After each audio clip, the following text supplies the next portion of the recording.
What's up guys, welcome back.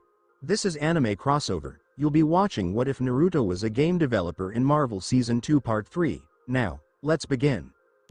Location: Gerudo Town, the throne room stream. The guy in the chair, Ned leads. Status: live, meeting the Queen. Viewers: 1,750,000. The throne room was cold and smelled like incense. Water ran through channels in the floor. Sitting on the big throne was not a towering warrior, but a young girl with bright red hair and a massive golden crown that appeared too heavy for her. NPC: Riju, Chief of the Gerudo, Guardian. Buara, the stern bodyguard.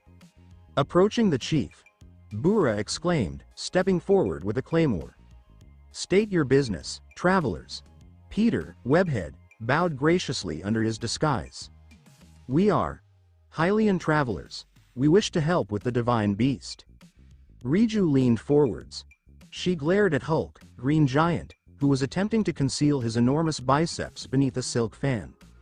Riju muttered, "Buliera," loud enough for the stream to hear. "That, Vi, has the shoulders of a Lionel. I see it, Chief," Buliera grumbled. Riju exhaled. "Listen, I know you are Vo. The disguise is adequate, but not fooling anyone with royal eyes. However, the beast Naboris threatens my people, and none of my guards can get close to the lightning. If you are strong enough to wear those muscles," she said with a wink, "then perhaps you can help." "Hulk is strong," Hulk exclaimed in his usual deep voice, disregarding the falsetto. He placed a palm over his mouth. Tee-hee. "Yes. Strong. The divine beast is protected by a lightning barrier," Riju revealed. "To approach it, I need the Thunder Helm. It is a relic of my ancestors that creates a protective sphere." "But it was stolen." "Stolen?" Ned inquired. "By who?" "Monsters. Worse," Buliera said. "The Yiga clan. Assassins who worship Ganon. They have a hideout in Karusa Valley. They are slippery, fast, and they love bananas. The Labyrinth of Wind location, North Lome Labyrinth, Hebra region. Player: Iron God, Tony Stark. While the street team planned a ninja mission, Tony Stark was freezing to death in the far north. He stood at the entrance of a gigantic stone maze that blocked the water. The wind howled through the hallways. Location: North Lome Labyrinth. Objective: reaching the center. Jarvis, map the layout, Tony ordered. "The walls are shielded, sir. No satellite data. You have to navigate visually." Tony entered the maze. It wasn't all walls. The passageways were patrolled by Guardian Skywatchers, who flew drones equipped with spotlights. "Stealth mission," Tony mumbled. "I hate stealth missions." He watched the drone's patrol routine. It moved in a figure 8. "I don't have time to sneak," Tony concluded. He took out his ancient battle axe ++. He waited for the drone's turn. Rune.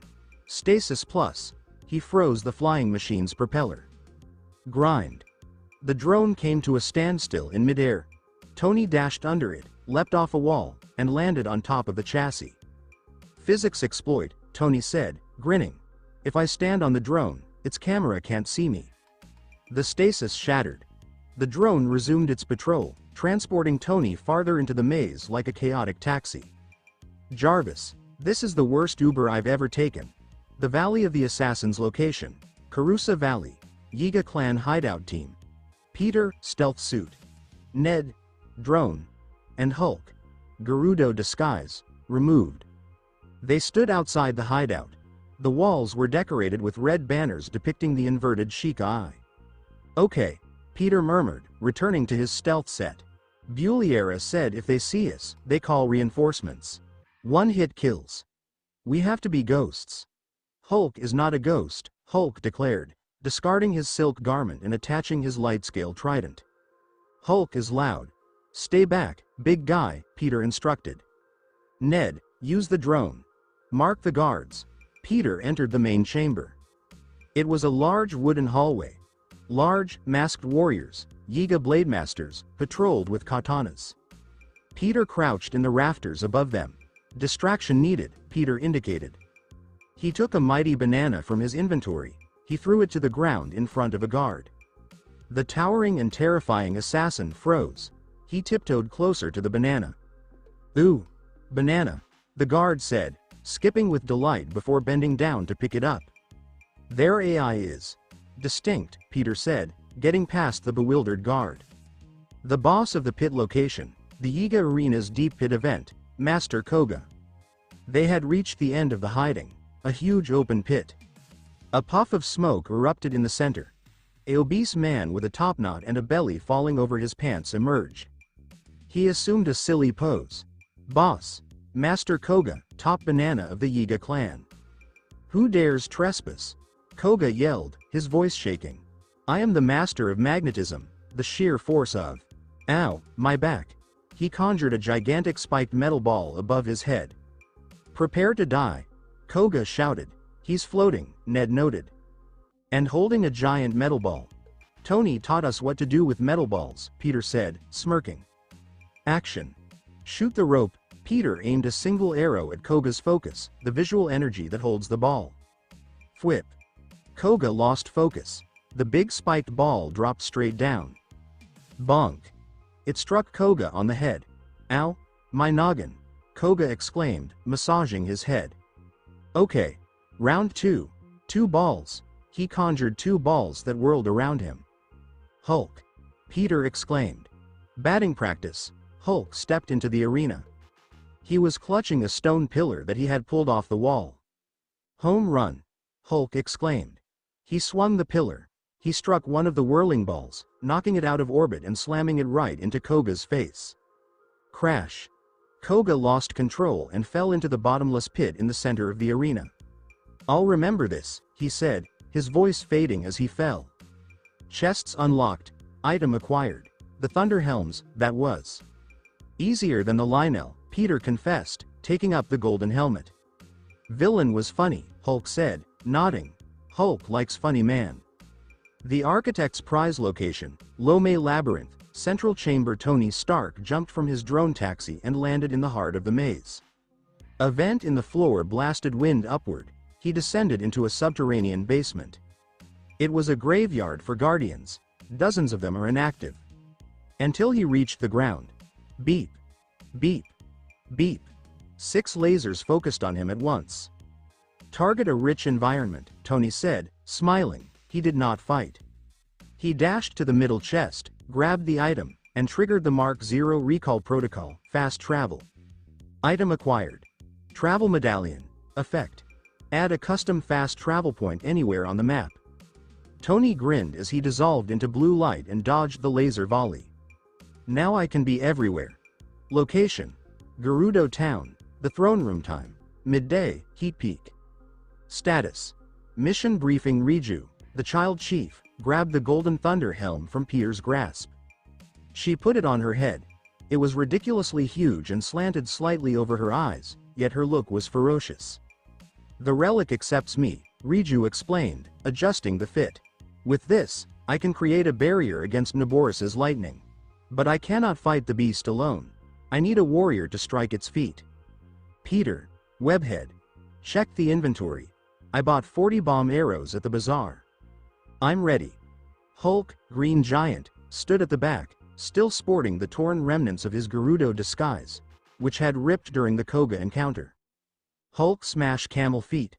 "No," Riju said, looking up at the huge. "Naboris detects seismic activity. If you run, it will target you with a concentrated blast that even the helm cannot block. You must move smoothly. You must surf." Hulk noticed the dune seals waiting outside, plump, walrus-like creatures that swam through the dunes. "Seal is too small," muttered Hulk. "Hulk will squish." "Then you will need a sled," Riju said. "The surf location, Gerudo Desert, lookout post stream. The guy in the chair. Ned leads." Status. Live for Mario Kart. Hyrule Edition. Viewers. 2,100,000. The sandstorm formed a wall of orange dust. Inside, Von Naboris' huge shadow stomped rhythmically, causing the earth to shake. Green lightning arced from its humps, transforming the sand into glass wherever it impacted. "Okay, chat," Ned called above the raging wind. "This is it.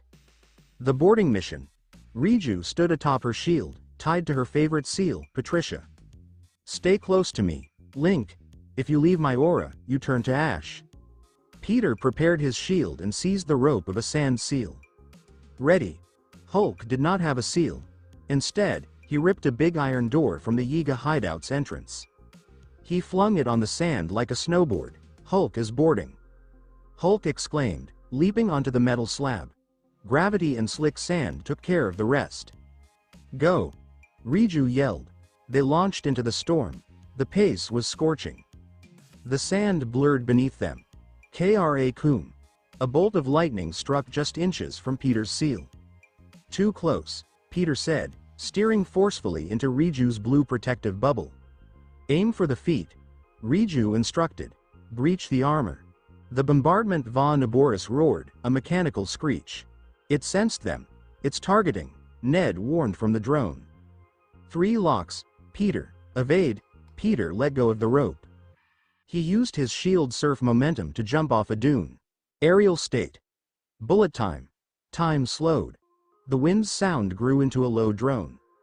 Peter drew his great eagle bow, a multi-shot bow given to him by the Rito during an off-stream mission.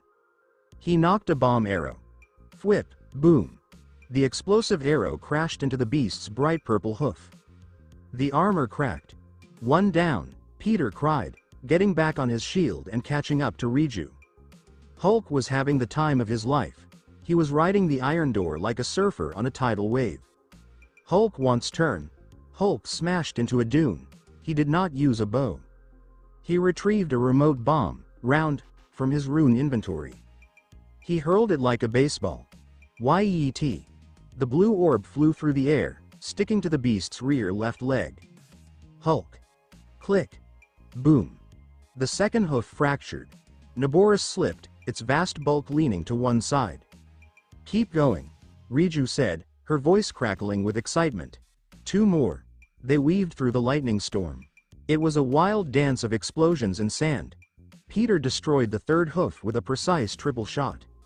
Riju deflected a direct hit intended for the Hulk, the thunder helm flashing gold as it absorbed 1,000,000 volts. Last one.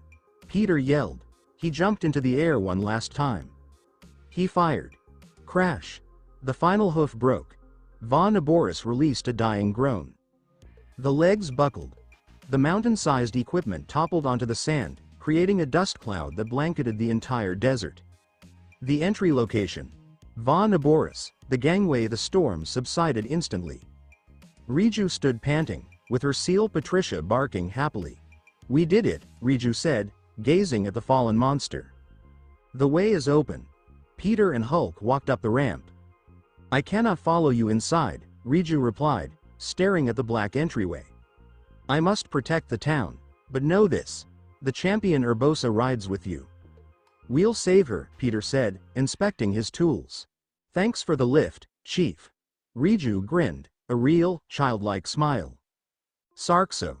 Thank you, now go. Bring the thunder. The warning location. Hyrule Castle, Sanctum Observation Point, Sniper Nest. Player. Iron God, Tony Stark. Tony Stark, far away, observed the desert storm dissipate. They're inside, Tony commented. Jarvis, pull up the data on Vaughn-Naboris. Processing, Jarvis responded. Sir, the entity inside Naboris is classified as Thunderblight Ganon. Tony scanned the enemy statistics on the wiki, which he had hacked into his HUD. Boss. Thunderblight Ganon, speed. S tier, ability. Instant transmission, high voltage sword. Tony froze. Speed. It has super speed? It is statistically the fastest enemy in the game, sir. It moves faster than the human eye can track without bullet time. Tony opened the communication channel. Peter, Hulk. Listen to me.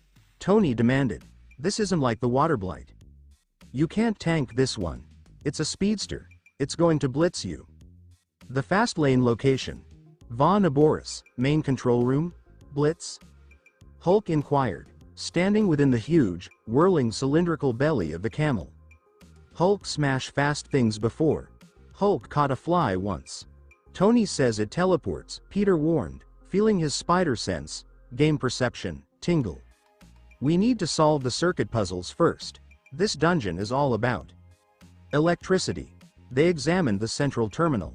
The entire dungeon consisted of a set of rotating drums connected by electrical cords. To solve it, they needed to complete the circuit. Great, Peter sighed. It's a giant fuse box. Tony would love this. Hulk hates wires, he complained. Hulk always gets shocked. Above them, in the shadows of the beast's hump, a pair of bright green eyes appeared. It did not roar, it didn't mock, it twitched, and it vanished in a single frame. Location: Divine Beast von Aboris, the main cylinder. Time: late afternoon, in-game, puzzle phase, the circuit.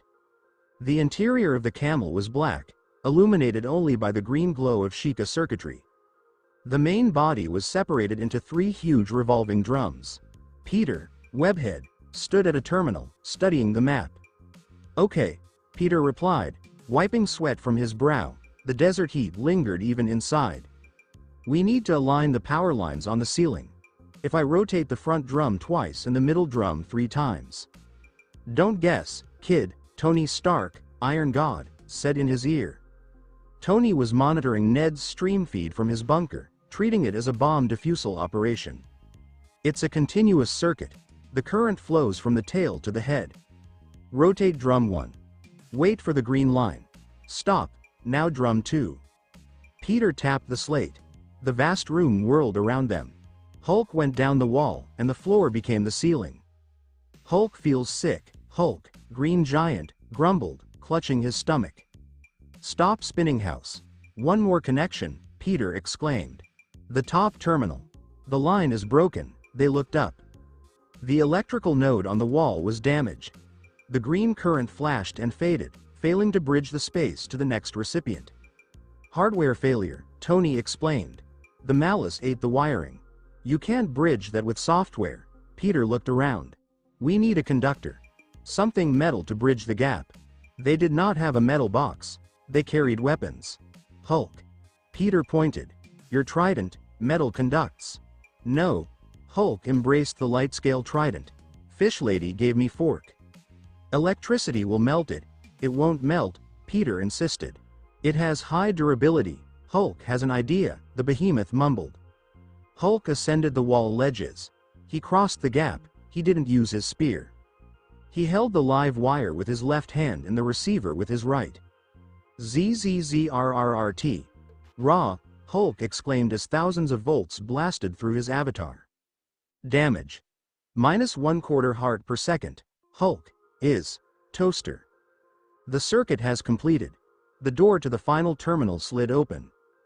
Go, Hulk exclaimed, his skeleton blazing like a cartoon X-ray. Hulk smells like bacon. Peter raced inside the door, activated the terminal, and the circuit was locked in. The power went off, and Hulk collapsed to the floor, smoldering slightly. Good job, big guy, Peter replied, giving him a cooked steak to help him recuperate. The speedster location. Von Aboris, Central Hub Boss Phase, Thunderblight Ganon. They reached the main arena. The malice gathered in the middle, producing the chaotic, twitching shape of Thunderblight Ganon. It carried a guardian shield and a flashing lightning sword. Remember, Tony said. Speed. The fight began. Thunderblight did not run. It dashed. Zig. Zag. Slash. One moment it was across the room. The next, Peter was falling backward, his shield shattered. Shield broken. Damage. -4 hearts. I couldn't even see him. Peter exclaimed, scrambling up. Hulk swung his huge fist. Hulk smash. He pounded the air. The blight had already teleported behind him. Slash. Hulk stumbled after being smacked in the back. He's too fast for target lock.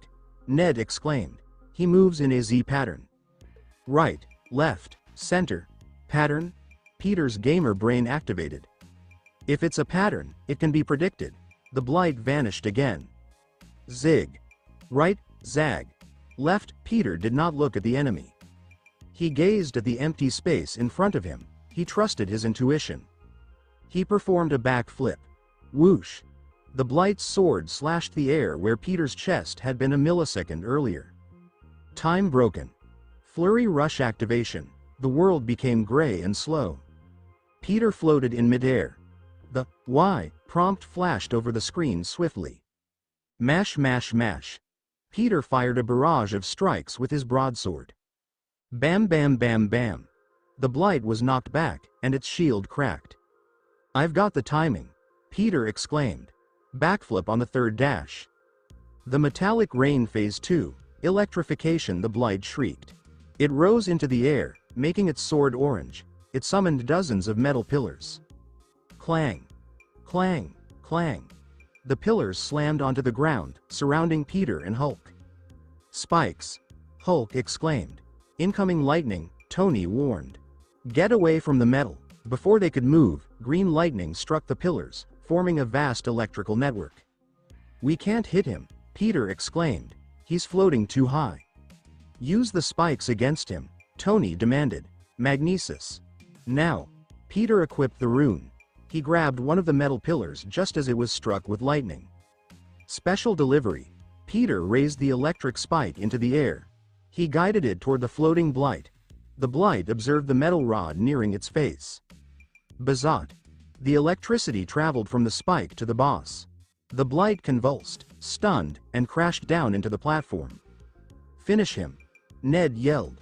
Hulk charged. He did not punch. He sprang, landing with both feet on the blight's chest, before grabbing its leg and violently slamming it into the floor, Loki style. "Puny god," Hulk exclaimed. Blight shattered into light particles. The Fury location. Va Naboris, Spirit Realm. The desert sun reappeared, brilliant and bright. A tall, strong Gerudo woman emerged. She had wild red hair and an authoritative demeanor. NPC. Urbosa, Gerudo champion, well fought. Urbosa smiled and snapped her fingers. "You handle yourself well, little Vo. And you," she stated to Hulk, "you have the spirit of a true warrior." She raised her hand. Golden lightning flashed around her. "I grant you my power. With this, you can summon the fury of the storm." Ability unlocked. Urbosa's Fury. Effect. Holding a charge attack causes a tremendous lightning strike to stun all enemies in a large radius. Lightning? Hulk inquired anxiously. "You control it now, big guy," Urbosa said with a smirk. "It won't hurt you." The administrator's checkpoint location, Genosha. Naruto marked the second divine beast as cleared. Divine beasts. 2/4, meta game status, mid-game. They have the revive, Mifa, and the AoE nuke, Urbosa, Naruto noted. "They are becoming powerful." "Too powerful?" Jean inquired. "Perhaps," Naruto wondered. "The next two are harder. Va Rudania on Death Mountain requires fireproofing. And Va Mado. Well, that requires flight." He checked Tony Stark's location. Tony was at Akala Ancient Tech Lab, finishing on a new suit of armor. It was not the Sheikah stealth set. It was large, glowed with orange neon lights, and wore the classic cone head helmet. Crafted item. Ancient armor set. Set bonus. Ancient weapon proficiency plus 80%. "Tony is ready for the endgame," Rogue said, laughing. "He looks like a traffic cone, but his stats are insane." "Let's send them to the volcano," Naruto concluded. "Let's see if the Hulk can handle the heat." Location. Elden Canyon, the foothills of Death Mountain. Stream. The guy in the chair. Ned leads. Status. Live. My wooden shield is on fire. Viewers.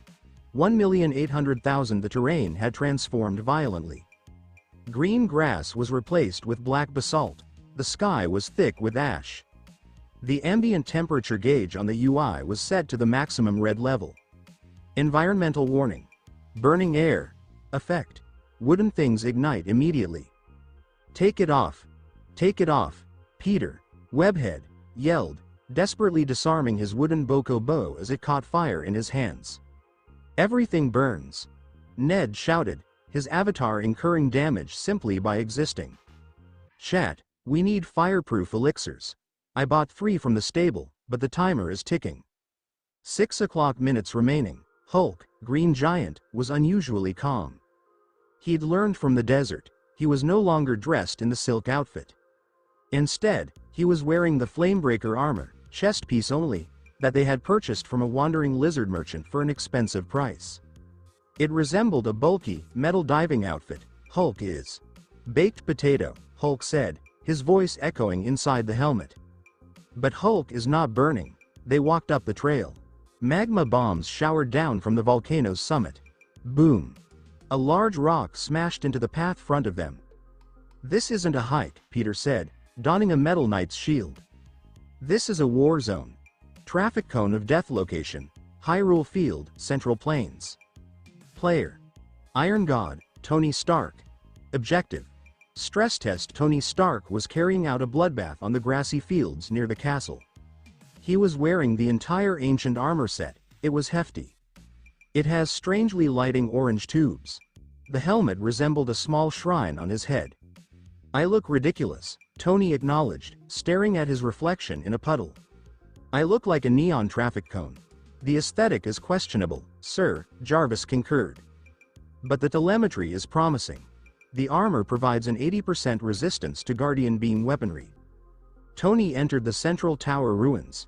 3 Guardian Stalkers activated simultaneously. Beep. Beep. Beep. Typically, here is where a player runs. Tony walked forward. Pew.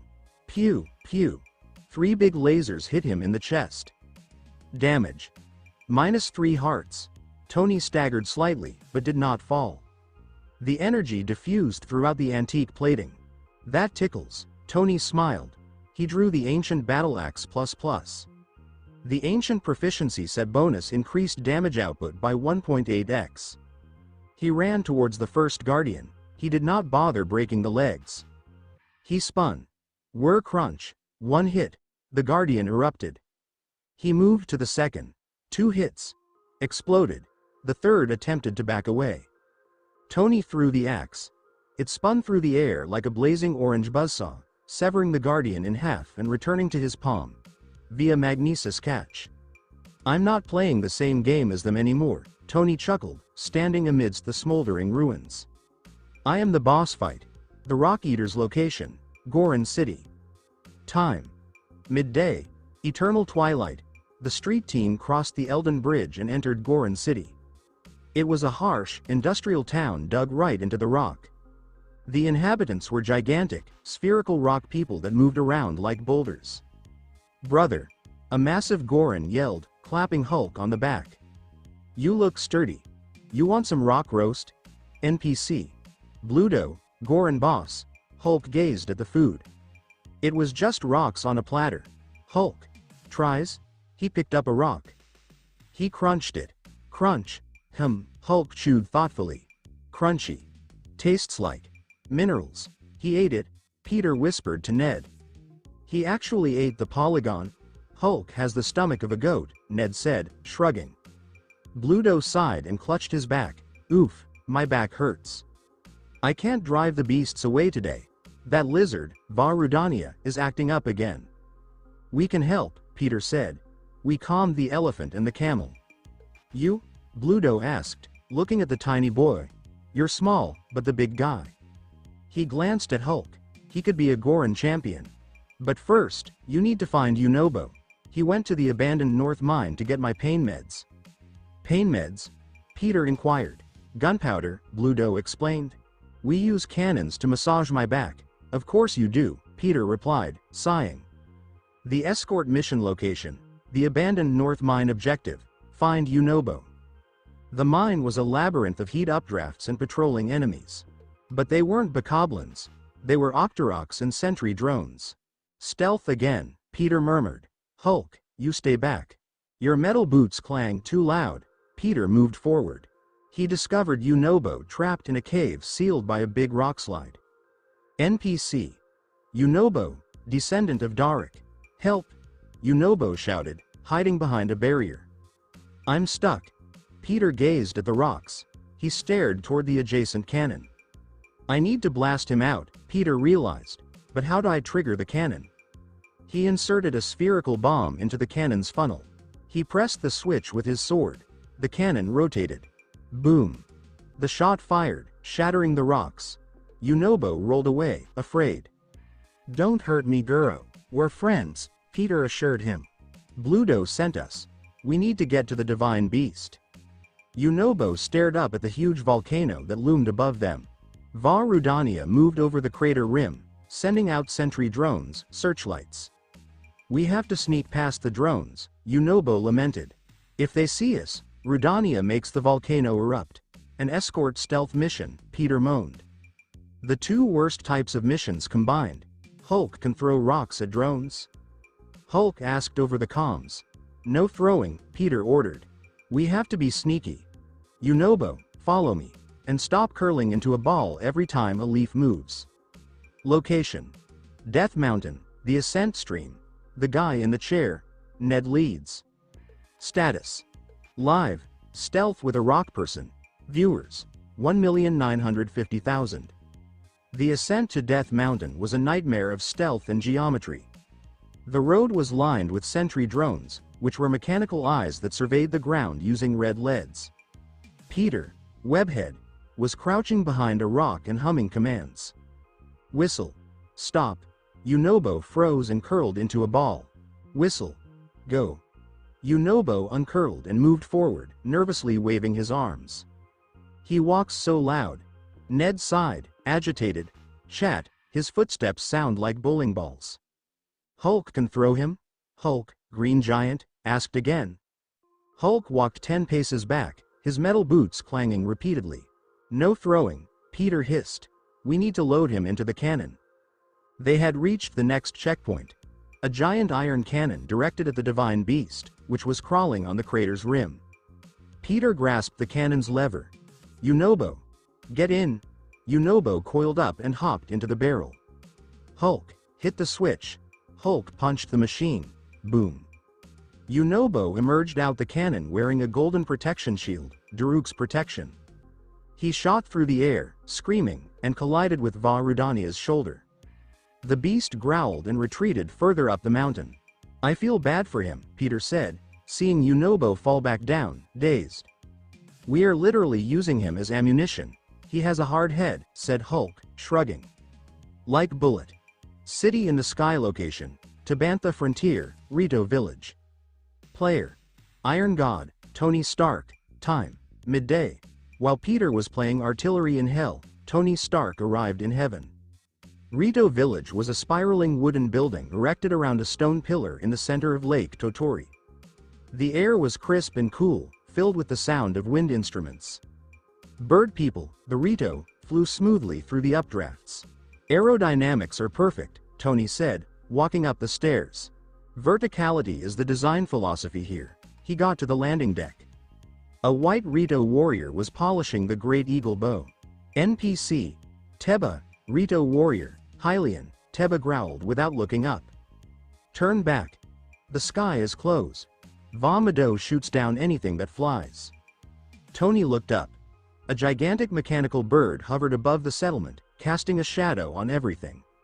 "It has laser guns positioned on its wings." "I've heard you need a wingman," Tony replied, stepping forward. "I have the ancient armor. I can tank the lasers." Teba examined Tony's flashing orange traffic cone armor. He scoffed. "Tanking isn't flying.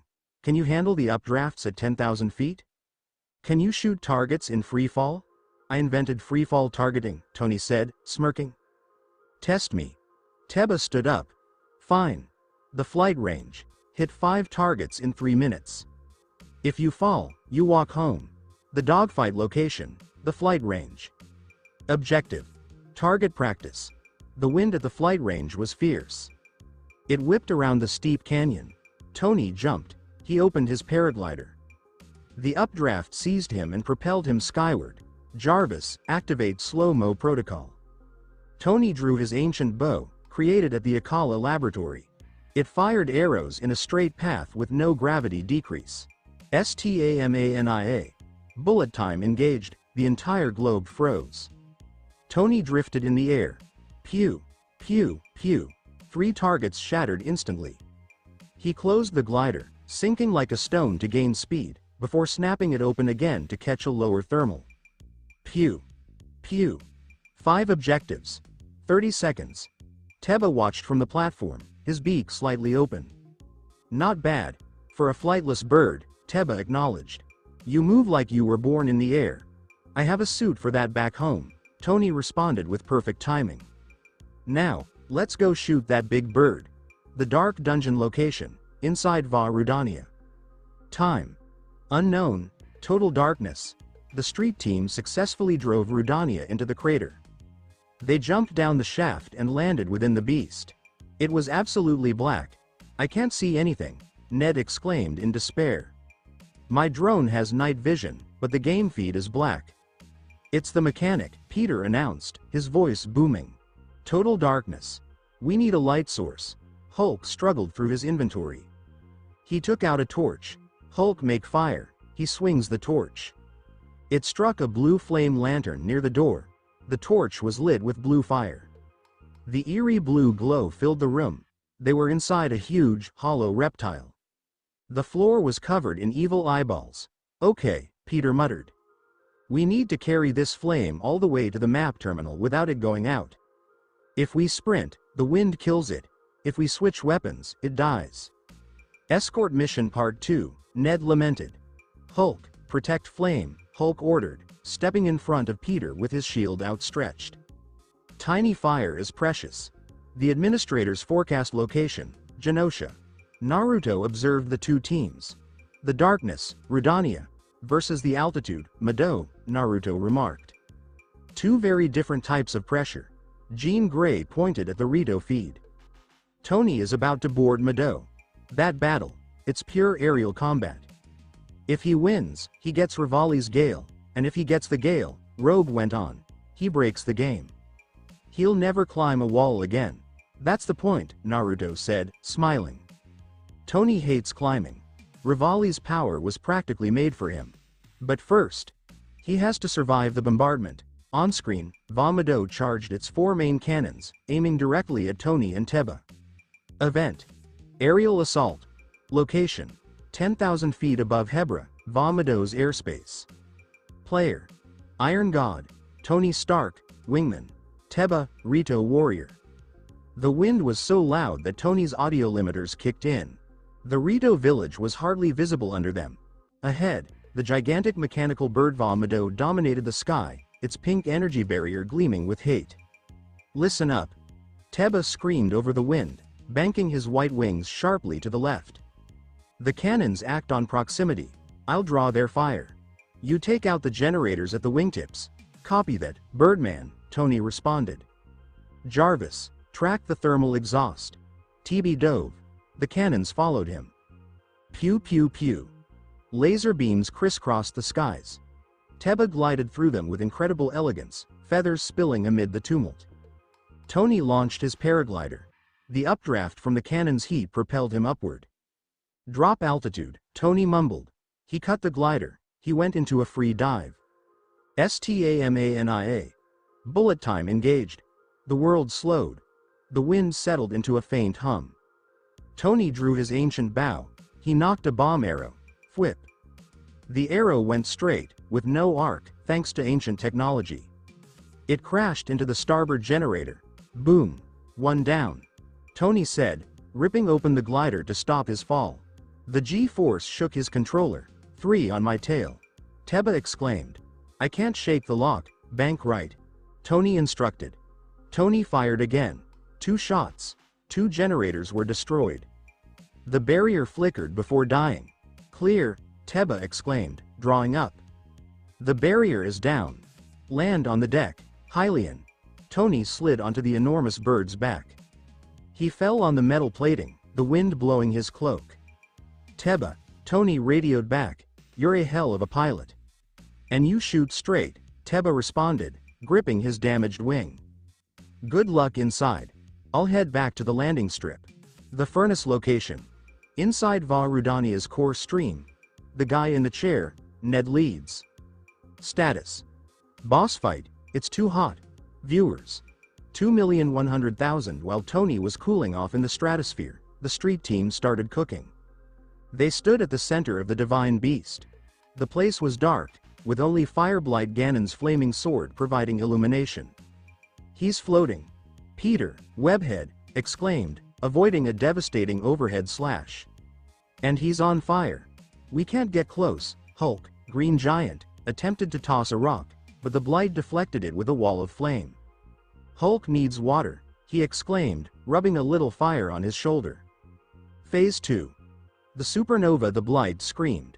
It drifted to the center of the room and started inhaling. An enormous, flaming orange shield encircled it. It was preparing a detonation. "He's sucking in the air," Peter realized, as embers flew toward the boss. "It's a vacuum. If he explodes, we wipe," Ned exclaimed. "Do something." Peter examined his inventory. "Hulk. The bombs. Throw a bomb at him." Hulk grabbed a spherical blue remote bomb. "Eat this, fireman." He pitched it perfectly. The bomb did not hit the shield. Instead, the vacuum sucked it inside, directly up to the boss's face. "Now," Peter screamed. Click. Boom. The explosion occurred inside the force field. The blight was stunned and collapsed to the floor. Smash. Hulk charge. He wielded the light-scale trident, Mipha's weapon. He stabbed quickly, channeling his rage. Stab, stab, stab. The blight's anguished cry faded, leaving just a scattering of ash and flickering flames. The shield Va Rudania, spirit realm, the swelter eased. A colossal Goran spirit materialized. His laughter boomed, a rich, rolling sound that seemed to rattle the very earth. NPC. Darik, Goran champion, excellent job, young man, Darik said, a broad smile spreading across his face as he looked at Peter. "And you, big brother," he jabbed a finger at Hulk. "You hit like a falling mountain, that's a good thing." A crimson glow surrounded them. Ability unlocked, Daruk's protection. The effect is a crystal barrier, utterly impervious, that materializes when you block. Automatically reflects all damage, 3 charges, a shield, Hulk said, his eyes narrowing as he examined the crimson crystal materializing around him. "Hulk is gleaming? It shields you from everything," Darik clarified. "Even lasers. Make good use of it. The wind. Va Mado, main terminal. Iron God, also known as Tony Stark, is a character. Tony cracked Va Mado's wind problems with astonishing speed, largely because he gamed the fan systems with magnesis. He took on Windblight Ganon by himself. A sniper duel unfolded. The Blight unleashed its lasers, as Tony countered with ancient arrows. The shot was dead on. Rivali, the Rito champion, made his presence known. He folded his wings, a look of utter indifference on his face. "Rivali, the Rito champion." "Well," Rivali murmured, his tone laced with a hint of disdain. "I suppose you managed. Well enough, considering you weren't exactly equipped for flight." "Pleasure's all mine, Feathers," Tony shot back. "Are you going to actually give me the upgrade, or are you just going to tell me what I'm doing wrong?" Rivali's lips curled into a smile. "Cheeky, aren't you? But I suppose you have some talent. Very well, go ahead." A gust of green wind danced about Tony's ankles. Ability unlocked, Rivali's Gale. Effect. Generate a colossal upward wind current, no matter the location. Soar into the heavens. Immediately, the breeze caught Tony, and he was suddenly airborne. He smiled. "Verticality," Tony murmured. "At last. The admin's checkpoint." Genosha. Naruto studied the map. 4 beams of blue light now pierced the sky, heading straight for Hyrule Castle. Divine Beasts. 4/4 Ganon's health is at -50%. "They've done it," Jean Grey announced, her gaze fixed on the heroes displayed on the screen. "Revive, Lightning, Shield, and Gale. Those are the ones." "That's right," Naruto said, nodding. "The Master Sword is the lone absence." Rogue gestured toward the Korok Forest, its location marked at the map's heart. "The Lost Woods. Venture in without a map, and the mist will whisk you away." "We have to find the way," Naruto stated. "The moment of truth has arrived. The sword's destiny rests with Peter. Neither Hulk nor Tony can budge it." "Why?" Rogue inquired. "Because the sword measures the heart," Jean said, his voice barely above a whisper. "Peter's heart? It's the most formidable force on this server. The Woodland Tower. Gateway to the Lost Woods."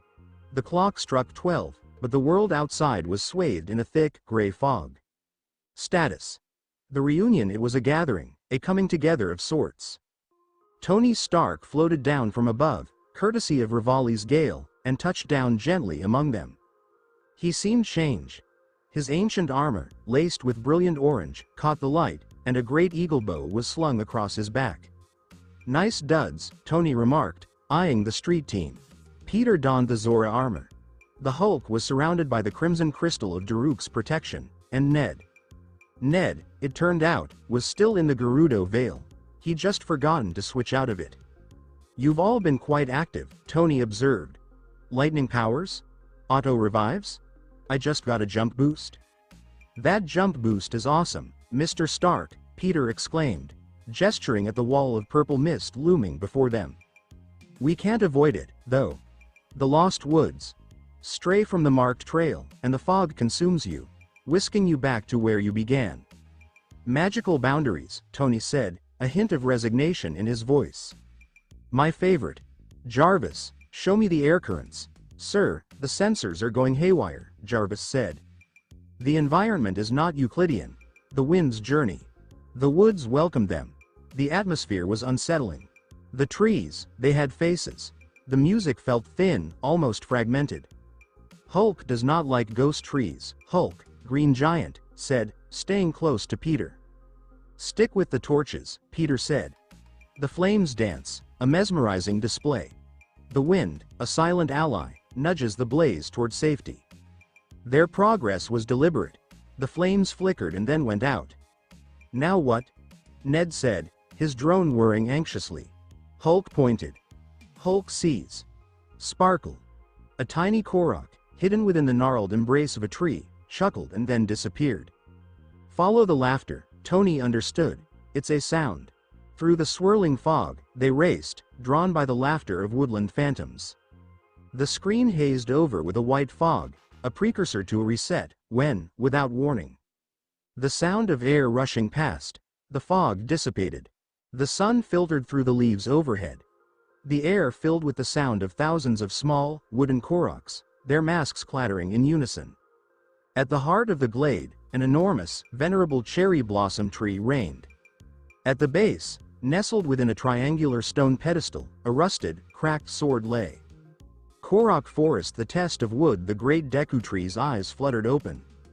"Welcome," the tree intoned, its voice a steady, deep rumble, as if the very ground beneath was speaking. "Champions selected by the goddess." Tony met his gaze. "The architect." He gazed at the Hulk. "The Titan." He turned his gaze toward Peter. "The knight." "You seek the master sword," the Deku tree intoned. "The blade of evil's bane." A warning, though, this weapon doesn't just cut. It assesses the very essence of its user. Should you lack the strength, it will consume you, leaving nothing behind. Hulk advanced. The Hulk is the strongest. He seized the hilt. He tugged. Zeet. The handle ignited with a pink malice. Hearts draining. -1. -2. 3. "Ouch," Hulk exclaimed, releasing his grip and hopping backward, thumb firmly in mouth. "Sword bites. Sword is mean. It's not about brute strength, big guy," Tony said, his eyes flicking over the pedestal. "It's a biometric lock, you see. It demands a certain level of vitality. Genuine vitality, mind you, not the kind you get from temporary enhancements." Tony glanced at his health bar. He possessed 5 hearts. His entire focus had been on stamina, the key to ascending and gliding. "I can't do it," Tony said, retreating a step. "I can't do it. My heart just isn't in it." His gaze settled on Peter. "It's you, always has been. The pull, the draw of the moment is undeniable." Stream. The guy in the chair, Ned leads. 2,500,000 viewers. A new record. The conversation simply stopped. Peter Parker approached the pedestal. He stared at the blade, its surface marred by rust. It seemed abandoned, shattered, just how he felt, sometimes. "I don't know if I can do this," Peter murmured. "You've taken down 4 divine beasts," Ned said, offering his support. "You rescued the Zora. The Gorons are safe. The Gerudo owe you their freedom. You're prepared." Peter inhaled, deeply. His fingers tightened around the hilt. Input. Hold. A. The earth trembled. A blue ray of light pierced the heavens. The drain started. The sound echoed, a heavy thump. Thump thump. Peter's pulse quickened. Hearts is a trick-taking game played by 4 players, usually with a standard 52-card deck. The goal is to avoid taking certain cards that carry penalty points. The game is played in rounds, and each round consists of players playing 1 card each, starting with the player who has the 2 of clubs. Players must follow suit if they can, and the player who plays the highest card of the led suit wins the trick. The player who wins the trick leads the next one. The game continues until all cards have been played, and the player with the fewest penalty points at the end wins. Hearts are a common suit in many card games, often representing the element of love. In a standard deck, the heart symbol is usually red, representing the heart's connection to blood and the circulatory system. The heart symbol is also often used to represent the idea of love and affection. In many cultures, the heart is seen as the center of emotion and feeling. The heart symbol has been used for centuries in art, literature, and religion, often symbolizing the human soul or the divine. In modern times, the heart symbol is often used in a variety, from Valentine's Day cards to the logos of many companies. The heart symbol's widespread use is a testament to its enduring power as a symbol of love and connection. The controller in Peter's hand buzzed with a furious intensity. The periphery of the screen started to fade. Hearts are a type of card game. They are usually played with 4 people. The goal is to avoid getting certain cards. The game uses a standard deck of cards. The game is played in rounds. Each player gets 13 cards. Players take turns playing 1 card at a time. The player with the highest card wins the trick. The player who wins the trick leads the next one. The game continues until all the cards have been played. The player with the fewest points at the end of the game wins. The concept of 7 hearts is a complex one, requiring careful thought. It involves a combination of emotional and psychological elements, which together create a unique experience. This idea is often explored in literature and art, where it represents deep feelings and complex human relationships.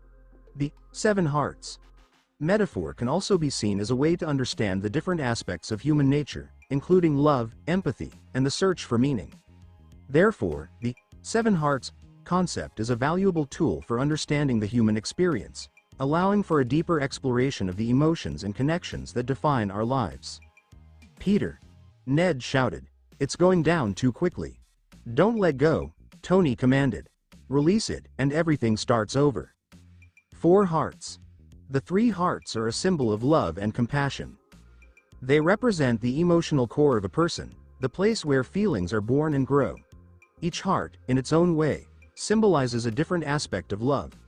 The first heart represents romantic love, the second symbolizes familial love, and the third embodies the love of friends. These hearts, when seen together, show how interconnected these many kinds of love are, and how they all come together to create a whole emotional experience. Peter clenched his jaw. The avatar let out a wail of agony. The area was alive with the wind's restless dance. Heart disease is a major cause of death worldwide. It includes many conditions that affect the heart and blood vessels. These conditions can be caused by a variety of factors, such as unhealthy eating, not exercising, and smoking. Heart disease can also be caused by genetic factors. The main types of heart disease are coronary artery disease, heart failure, and arrhythmias. Coronary artery disease, which is caused by the narrowing of the coronary arteries, is the most common type. Heart failure, where the heart can't pump blood effectively, and arrhythmias, which are irregular heartbeats, are also common. Treatments for heart disease depend on the specific condition and might include lifestyle changes, medications, and sometimes surgery. 1/2 heart. Peter, Hulk's voice thundered, 1/4 heart. As the screen flashed crimson, signaling demise, the sword's corroded casing disintegrated. The light flared. The pedestal erupted in a blinding flash of cyan. The blade morphed. The corrosion vanished, exposing a flawless, radiant winged blade. Peter tore it free from the rock and raised it high. Item acquired. The Master Sword. Attack. 30/60 against Ganon. The object's durability is considered infinite, and it can be recharged. Peter fell to his knees, breathless, the sword's brilliance pulsing in his grip. The health bar gradually began to replenish. I did it, Peter managed to breathe out. The admin's tribute Genosha. Naruto rose to his feet. "He is the hero of the wild," Naruto declared, his voice steady. "Tony's got the brains. Hulk's got the brawn. And Peter? He's got the heart." Jean Grey smiled, the phoenix energy a comforting presence, a warm glow. "The sword acknowledges him. The disaster, then, is utterly vulnerable." Rogue studied the map. Hyrule Castle shimmers with an eerie light. The blood moon climbs the sky. Ganon is aware of their advantage. "Then let's get moving," Naruto responded. "Open the sanctum's doors. The Hyrule Castle raid is upon us." Central Hyrule. The castle gates stream. The guy in the chair, Ned leads. Status. Live. The final assault, 3.2 million viewers tuned in worldwide. The melody changed. The tranquil piano melodies of the wilderness gave way to a forceful, military-style orchestral march. The blood moon's ascent painted the sky a deep, unsettling purple, and with it, every creature in the castle was renewed. Peter, known as Webhead, took his place at the bridge's helm. The Master Sword, now in his grip, had shed its rust. It pulsed with a brilliant blue radiance. The Master Sword has been reawakened. Damage, 30 to 60. Unbreakable. Near malice. "The sword knows Ganon's near," Peter stated, his tone unwavering. "The thing's buzzing. It's itching for a scrap." Tony Stark, Iron God, floated above, courtesy of Rivali's Gale, his ancient armor a brilliant, almost blinding light. 12 Guardian Stalkers are currently prowling the courtyard, while 4 turrets are stationed on the walls. It's a veritable murder box.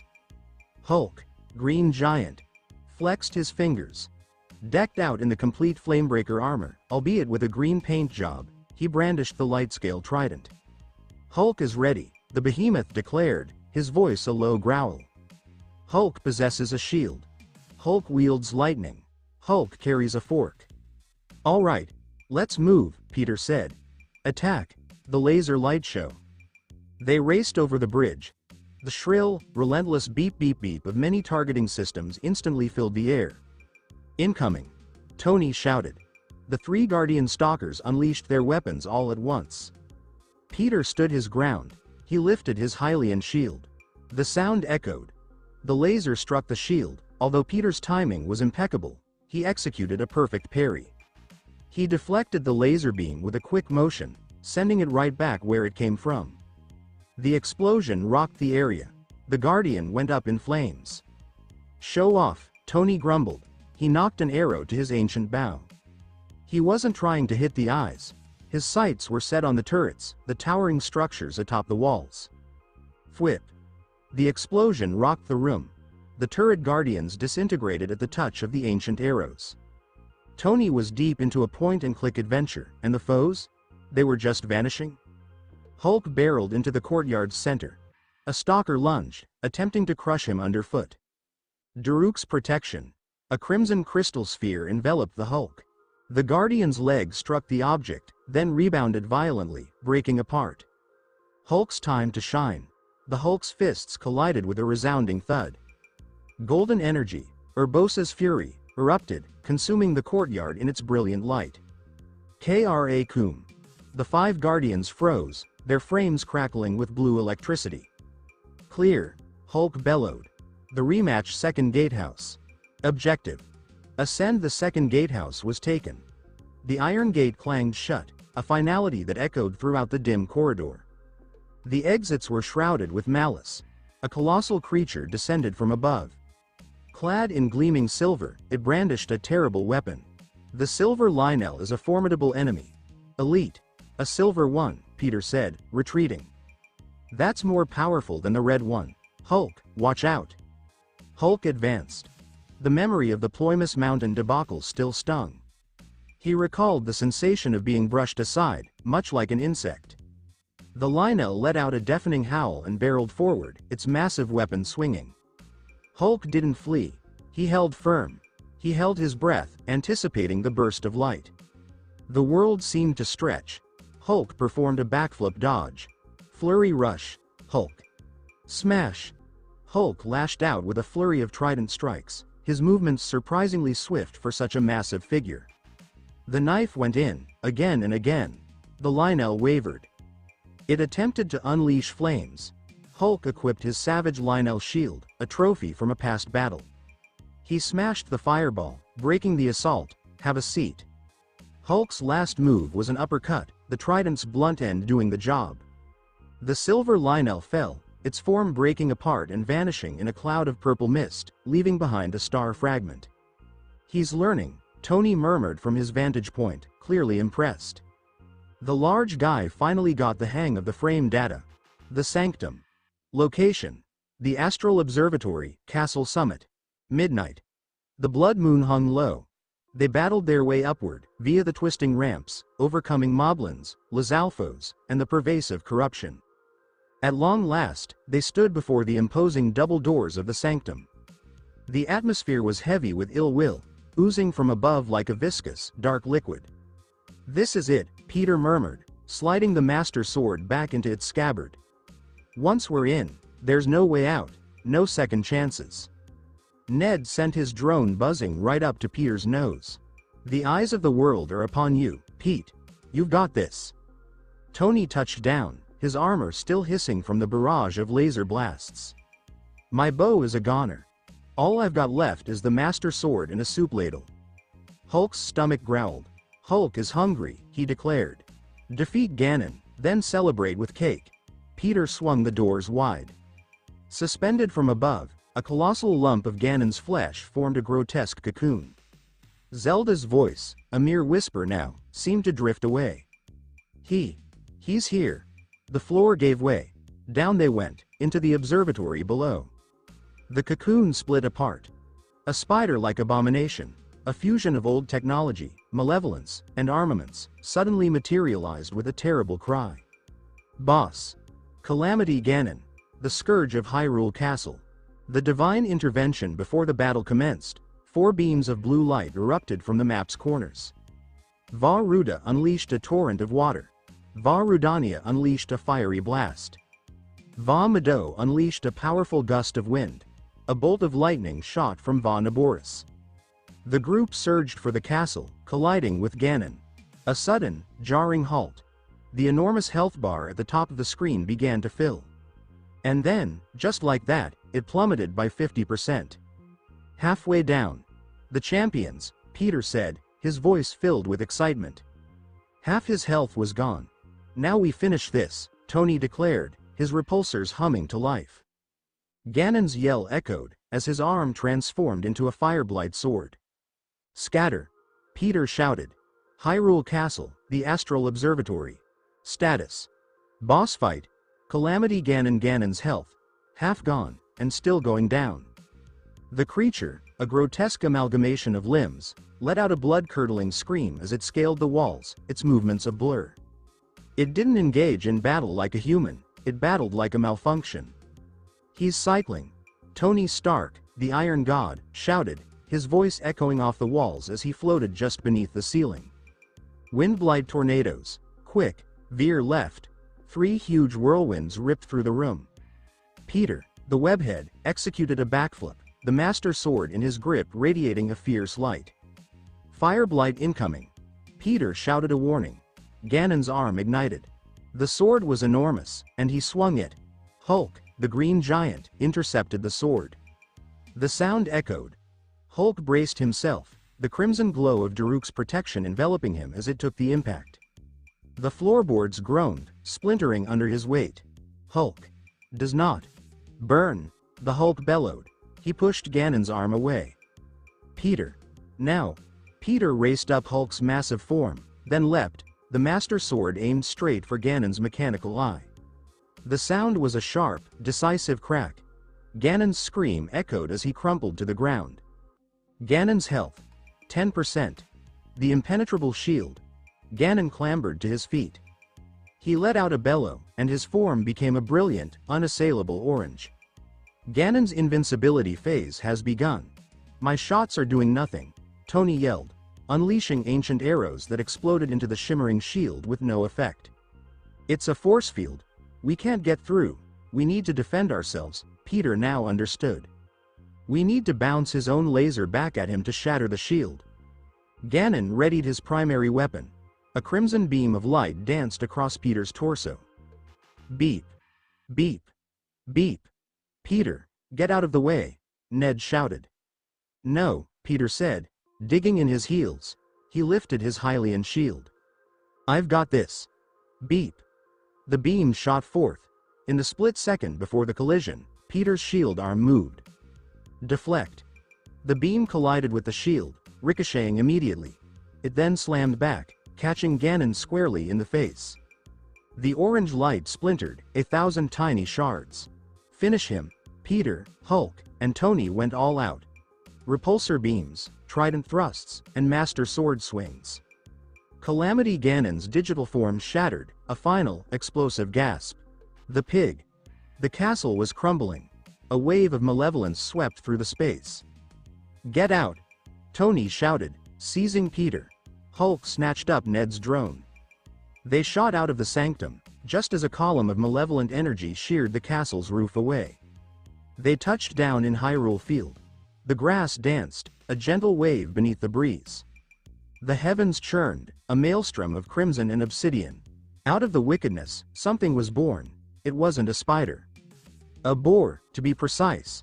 A colossal creature, a mountain of pure malice. Boss. Dark Beast Ganon, the embodiment of malice. He's massive, Peter breathed, craning his neck to take in the colossal form that dwarfed the castle's turrets. A voice, bright and unmistakable, echoed from above. Don't give in. Keep the light. Hold onto it. A radiant bow materialized, shimmering in the air before Peter. Item acquired. The Bow of Light. Attack, 100. The range is infinite. Ammo. Infinite. Ganon's done with the whole reincarnation thing, Zelda said. Rage consumes him. I'll contain the malice. You need to strike the luminous points. The fastball special 3 luminous golden symbols materialized on the beast's enormous flank. They're way too high, Peter shouted. I require elevation. I've run out of gas. Tony glanced at the gauge. Rivali's Gale isn't ready right now. Hulk help, he said, moving closer. He seized Peter about the middle. Big guy, Peter inquired. What are you up to? Fastball special, Hulk said, a grin spreading across his face. Hulk wound up. He pivoted, once, then again, unleashing a tremendous force. Go. Peter was sent soaring. Peter climbed higher than Rivali ever managed. He peeked. He knocked an arrow, the Bow of Light in his grasp. Aerial state. Bullet time. He took aim. The arrow wasn't crafted from timber. Instead, it was a concentrated shaft of divine power. Pew. The initial glyph fractured. He stumbled. He unfurled his paraglider, the flames from the beast's maw providing a lift, and he soared once more. Pew. Pew. The second and third symbols broke apart. The last shot Dark Beast Ganon's anguished cry echoed. A single, enormous eye, brimming with a palpable hatred, blinked open atop its skull. That's the heart of it, Zelda exclaimed. Peter, this is it. Peter was down. The beast was building up a laser, a weapon capable of decimating everything in its path. Can't get a shot, Peter blurted out, his voice rising. His head's got a helmet on. Tony Stark studied his suit. It was alive with electricity. Yes, sir, Jarvis replied. Overload the reactor core. Divert every ounce of power to the repulsors. Sir, that action will terminate your session, Jarvis cautioned. Just do it. Tony went straight for the beast's face. What's up, ugly? Ganon squinted at the glowing orange fly, which was currently orbiting his face. Tony set off the EMP blast from his armor. A tremendous jolt of blue lightning coursed through the beast, lifting its head. The eye was laid bare. All right, kid, fire away. Peter knocked an arrow. He drew the strand of light taut, his arm quivering with the effort. For Zelda, Peter murmured. For Hyrule. Whip. It was gone, a blur in the air. The sound cut through the air. The wickedness was punctured. The blow landed squarely on the eye's pupil, the first light of day. The beast was suddenly still. Fissures of light spider webbed across its surface. It emitted a sound, not a roar, but a sigh, as if something had finally been let go. Ganon was gone. The darkness that had blanketed Hyrule Field lifted. The purple sky surrendered, giving way to a spectacular, pink dawn. At the heart of the field, a woman in a white prayer robe was alone, surrounded by the stillness of the grass. She spun on her heel. Zelda, Princess of Hyrule, stood before the assembled crowd. Her gaze settled on Peter.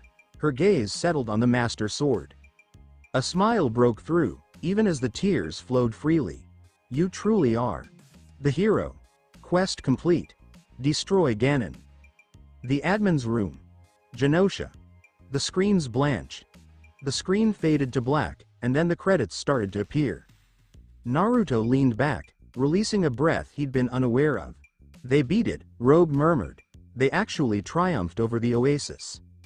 Not the Oasis, Jean said, correcting him. The prologue. Naruto rose and made his way to the balcony, where he could see the server below. The tutorial's done, Naruto announced, his gaze becoming sharper. They've already figured out the ins and outs of one universe, now. He brushed his hand across. The display flickered. It wasn't a map of a region, but of a galaxy. Now, let's bring up the star map. Little Soul. The Firehouse, Vigilante Academy, 10 a.m., Los Santos time. Post-game debrief. It was a sudden shift, a jolt. 1 second, they were in a field of quiet princess flowers, the sky a wash of pink. The next, they were back in the Firehouse's dirty, neon-lit garage. The crispness of the outside vanished, giving way to the acrid perfume of engine oil and the unmistakable tang of burnt rubber. Peter, Webhead, blinked, staring at his hands. The Master Sword was gone, vanished without a trace. In its place, he had his trusty web shooters, the ones he always used. Back again, Ned, the guy in the chair, breathed, his office chair creaking as he turned. Hyrule's visuals were something else, weren't they? Los Santos, on the other hand, just feels so dull. Hulk, the green giant, slumped against the floor, his expression one of deep gloom. The purple shorts were back. Hulk misses rock roast, the giant mumbled, his voice a low rumble. Hulk misses fish prints. Ping. The holographic panel at the room's center suddenly lit up, displaying a global server notification. Season 2. Done MVP. Team Avengers. The distribution of rewards has begun. Peter accessed his inventory. The Tunic of the Wild, cosmetic skin. The Master Sword. A holstered cosmetic. It won't do any harm in Los Santos, but it sure looks impressive. Hero of Hyrule. Check the garage, Tony Stark's voice echoed across the comms. Looks like the admin left us something as a farewell present. They sprinted toward the vehicle bay. 2 motorcycles, their frames shimmering with a blue light that seemed to have been there for ages, and their tires, tough and worn, stood waiting. They resembled dirt bikes, but crafted from stone and lasers. Vehicle. Master Cycle Zero fuel source. Junk. No way, Peter murmured, his fingers tracing the contours of the unicorn-shaped chassis. The bikes are ours. Hulk surveyed his surroundings. Where's the Hulk's bike? The ground shook as a colossal, heavily armored ATV, emblazoned with a Goron insignia, suddenly appeared beside them. Hulk smashed traffic. Hulk grinned. The reverse engineer. Mount Gilead, the bunker iron god, also known as Tony Stark, is a character. Status. Obsessive. Tony's gaze was elsewhere. He was poring over his data logs. He'd pored over every inch of Hyrule, meticulously scanning everything in sight. The slate, the towers, the guardians, and those colossal divine beasts, all of it. Jarvis, Tony remarked, gazing at the holographic image of a Sheikah tower. The guidance stone's latticework. It's not built from silicon. Instead, it's hard light tech, held in a liquid suspension. The energy density is absurd, Tony mumbled, his footsteps echoing in the room. If I can figure out how to distill, then I can make a suit that fixes itself, powered by the sun, and I can design a suit that teleports. He dismissed the hologram and summoned a blueprint. The Iron Man Mark 50. That's what it was. He was, however, making adjustments to the joints. He was swapping out the repulsors, installing ancient core emitters in their place. Naruto showed me magic, Tony beamed, his eyes alight with something like mania. I'm planning to make a physics project. Bleeding Edge, initiated. The admin's Horizon Genosha. The star deck Naruto surveyed the scene from the server hub's pinnacle. The Hyrule map, once sprawling, was now a mere speck, a distant island, safely stored away. Jean Grey approached him. Her attire was fresh, a dazzling white and gold that seemed to catch the light. The players are pleased, Jean stated. Retention is holding steady at 99%. The fantasy elements are a hit. However, they're now curious about future developments. Hyrule was about the past, Naruto remarked, gazing up at the skybox. Ruins of old. Echoes of the past, steel and rock. He lifted his hand. The heavens over Genosha stirred. The artificial clouds vanished. The stars appeared. More than just a surface, it's a roadmap. Countless stars. Nebulas. They exist. Solar systems. Season 3 is about the future, Naruto stated. Rogue emerged, his gaze fixed on the screen. That's a sprawling area, Chief. Are you planning to have them hoof it? Naruto smiled. I'm going to make them soar. He focused on a particular region of the galaxy. A colossal, ring-like superstructure drifted into the emptiness. Halo Ring. The Citadel. The Death Star, a moon-sized battle station, was the Empire's ultimate weapon. It could destroy entire planets with a single shot from its superlaser. The station's construction was a closely guarded secret, and its purpose was to maintain the Empire's iron grip on the galaxy. Its might was a terrifying symbol of the Empire's might. The Death Star's design was a marvel of engineering, but it also had a glaring flaw. A small thermal exhaust port, just 2 meters wide, was the key to its destruction. A group of rebel pilots, flying X-wing starfighters, ultimately exploited this vulnerability. They launched a daring attack, and against all odds, succeeded in destroying the Death Star, dealing a significant blow to the Empire. Tony wants technology. Naruto laughed. Let's see what he's made of in hyperdrive. The teaser location. Los Santos, the observatory the clock read midnight. Peter and Ned were putting the Master Cycle Zero through its paces on the twisting mountain roads. They stopped at the overlook, gazing out at the twinkling metropolis below. We saved a princess, Ned, Peter replied, propping himself against the bike.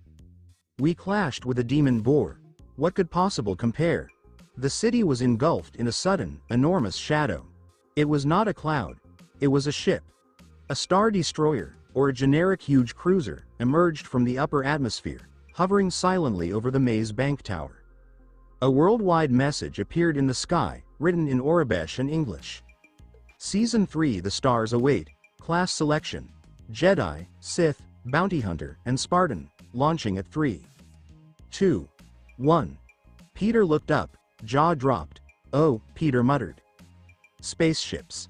Hulk roared from the city below. Hulk want laser sword. The Vanguard, hub ship, is in low Earth orbit. Status. Character creation phase population.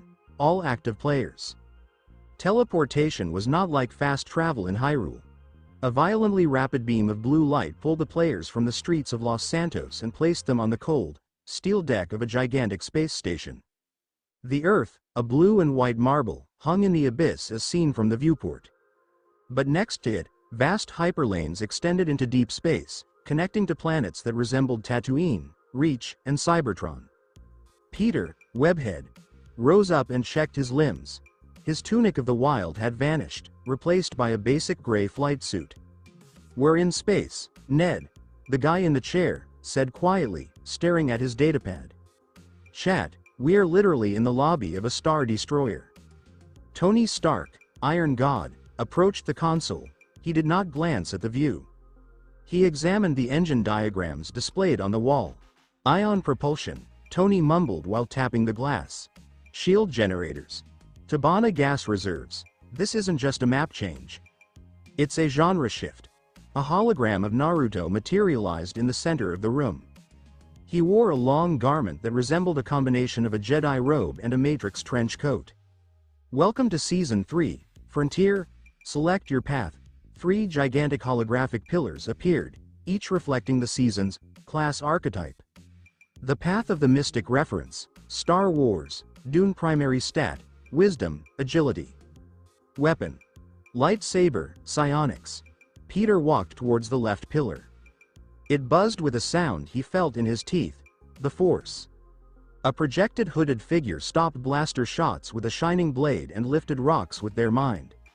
It's not magic, Peter explained. It's precognition. Enhanced reflexes. Telekinesis. It's Spider-Man with a laser sword, Ned explained. Dude, this was made for you. Peter reached out. The hologram accepted him. Class selected. Jedi Guardian. Starting gift. Kyber Crystal, unstable, ability. Force push. Peter's gray suit shimmered, morphing into light, flexible armor with cloth robes on top. A metal cylinder was attached to his waist. I can feel everyone, Peter said quietly, grasping his head. It's like the spider sense, but louder. The Path of the Titan reference. Halo, Warhammer 40k. Primary stat. Strength, durability weapon, heavy ballistics and energy shields. Hulk, Green Giant. Gazed at the Jedi pillar. Hulk does not want to think hard. He walked to the central pillar. It depicted a 7-foot-tall super soldier wearing green supercharged armor flipping a tank. Metal Man, Hulk grumbled. Strong man. He punched the hologram. Class selected. Spartan 2. Starting gift. Mjolnir Gen 3 armor. Ability. Energy shield, recharging. Nanomachines swarmed around Hulk's avatar. Massive plates of green ceramic titanium armor fastened to his frame. His HUD sprang to life with a motion tracker. Hulk is tank, he said, his voice amplified by the helmet's external speakers. He flexed, and the servos whirred. The Path of the Ace reference. Star Fox, Guardians of the Galaxy, Cowboy Bebop. Primary stat. Intelligence, engineering weapon, starships, droids, and gadgets. Tony Stark ignored the Jedi and Spartan. He walked to the right pillar. It depicted a bespoke ship accelerating to lightspeed, accompanied by automatic battle drones. I don't need magic, and I don't need a suit someone else built, Tony joked. I need a garage. He chose the pilot icon. Class selected. Bounty Hunter, Engineer. Starting gift. Class C frigate, broken, ability. Technical override. Tony's gear evolved into a robust leather and aluminum flight suit with a wrist-mounted computer. A large blaster weapon appeared on his hip, while a little hovering robot, Bosco, hovered over his shoulder. A broken ship. Tony smiled. Perfect. That means I get to fix it my way. The first mission, the hologram of Naruto, spoke again. The galaxy is in turmoil. The Galactic Empire controls the core worlds. The Covenant burns the outer rim, and the Reapers wait in dark space. To survive, you must choose a starting planet. Choose wisely. Your resources are scarce. The star map opens. Option A. Coruscant, the core, asterisk theme. Cyberpunk, political intrigue, verticality. Asterisk best for Jedi, Peter, asterisk danger. Stormtrooper patrols are constant. Option B. Installation 04, the ring, asterisk theme. Military sandbox and vehicle combat. Asterisk best for Spartans, Hulk, asterisk danger. The Flood and Covenant elites. Option C. Tatooine, the outer rim, asterisk theme. Scavenging, smuggling, pod racing. Asterisk ideal for engineers, Tony, asterisk danger. Hot cartels and Tusken raiders. We should split up, Tony said, gazing at the map. I need parts. Tatooine is a junkyard. I can get my ship flying there. Hulk wants to fight aliens, Hulk said, pointing at the ring. Ring world looks fun, and I need to find a temple? Peter asked, his gaze drawn to the Coruscant marker. My quest log says, seek the council ruins, split up? Ned inquired anxiously. In a new game? That's dangerous. It's efficient, Tony responded. We establish footholds in 3 sectors. I build the fleet. Hulk secures the weapons. Peter does the spiritual mumbo-jumbo. The drop location. Atmospheric re-entry status. Separation. They entered the drop pods. Tony Stark's pod sped toward the beige sands of Tatooine. The Hulk's pod rocketed toward the Halo ring's artificial green surface. Peter Parker's capsule plunged into the neon-lit haze of Coruscant. Jarvis shouted up as Tony's pod rattled through the atmosphere. "Sir, I have analyzed the force mechanics, and?" Tony inquired, grasping the crash belts. "It appears to be a field of microscopic biological entities communicating with a higher dimension. It is scientifically quantifiably." "Nonsense." "Good," Tony smiled as the retros discharge. "That means I can hack it." Location: the Dune Sea, Tatooine, Outer Rim. Player: Iron God, Tony Stark. Status: scavenging. Class: engineer. The accident was not elegant. Tony's Class C frigate, the Mark I, crashed into a sand dune, burying its nose deep in silicon. Smoke rose from the engine nacelles. Tony coughed as he kicked open the airlock. The heat was familiar. It felt exactly like the Gerudo Desert, but the odor was distinct. "Ozone and burning Tabana gas." Jarvis, damage report. "Hyperdrive motivator is fused, sir," the AI said through Tony's wrist comp. "Repulsors are at 12%. We are stranded." Tony surveyed the horizon. Twin suns shone down on the infinite sand. In the distance, a giant, rusting tread vehicle, a sandcrawler, lumbered slowly across the horizon. "A mobile scrapyard," Tony smiled, adjusting his goggles. "Target acquired." He didn't walk. He used his hover boots, a beginning device. He skated across the beach and intercepted the enormous car. Small, hooded beings with bright yellow eyes, Jawas, rushed out, aiming ion blasters. "Mutiny." One squeaked. Tony raised his hands. "Easy, fellas. I don't want to fight. I want to trade." He took a Guardian Core, saved from Hyrule, out of his inventory. It pulsated with old blue energy. The Jawas gasped. They lowered their pistols and started chatting eagerly. "That's right," Tony said, smirking. "High-grade tech. Now, let me see your inventory. I need a combustion chamber and some cooling vents." Minigame. Barter. Results. Success. The Green Zone location. Installation 04. The Silent Cartographer. Halo Ring. Player: Hulk, Green Giant. Status: combat. Class: Spartan 2. Hulk's pod crashed into a gorgeous beach. The water was crystal pure, the sky was blue, and the land curled up into the sky, creating a gigantic ring world.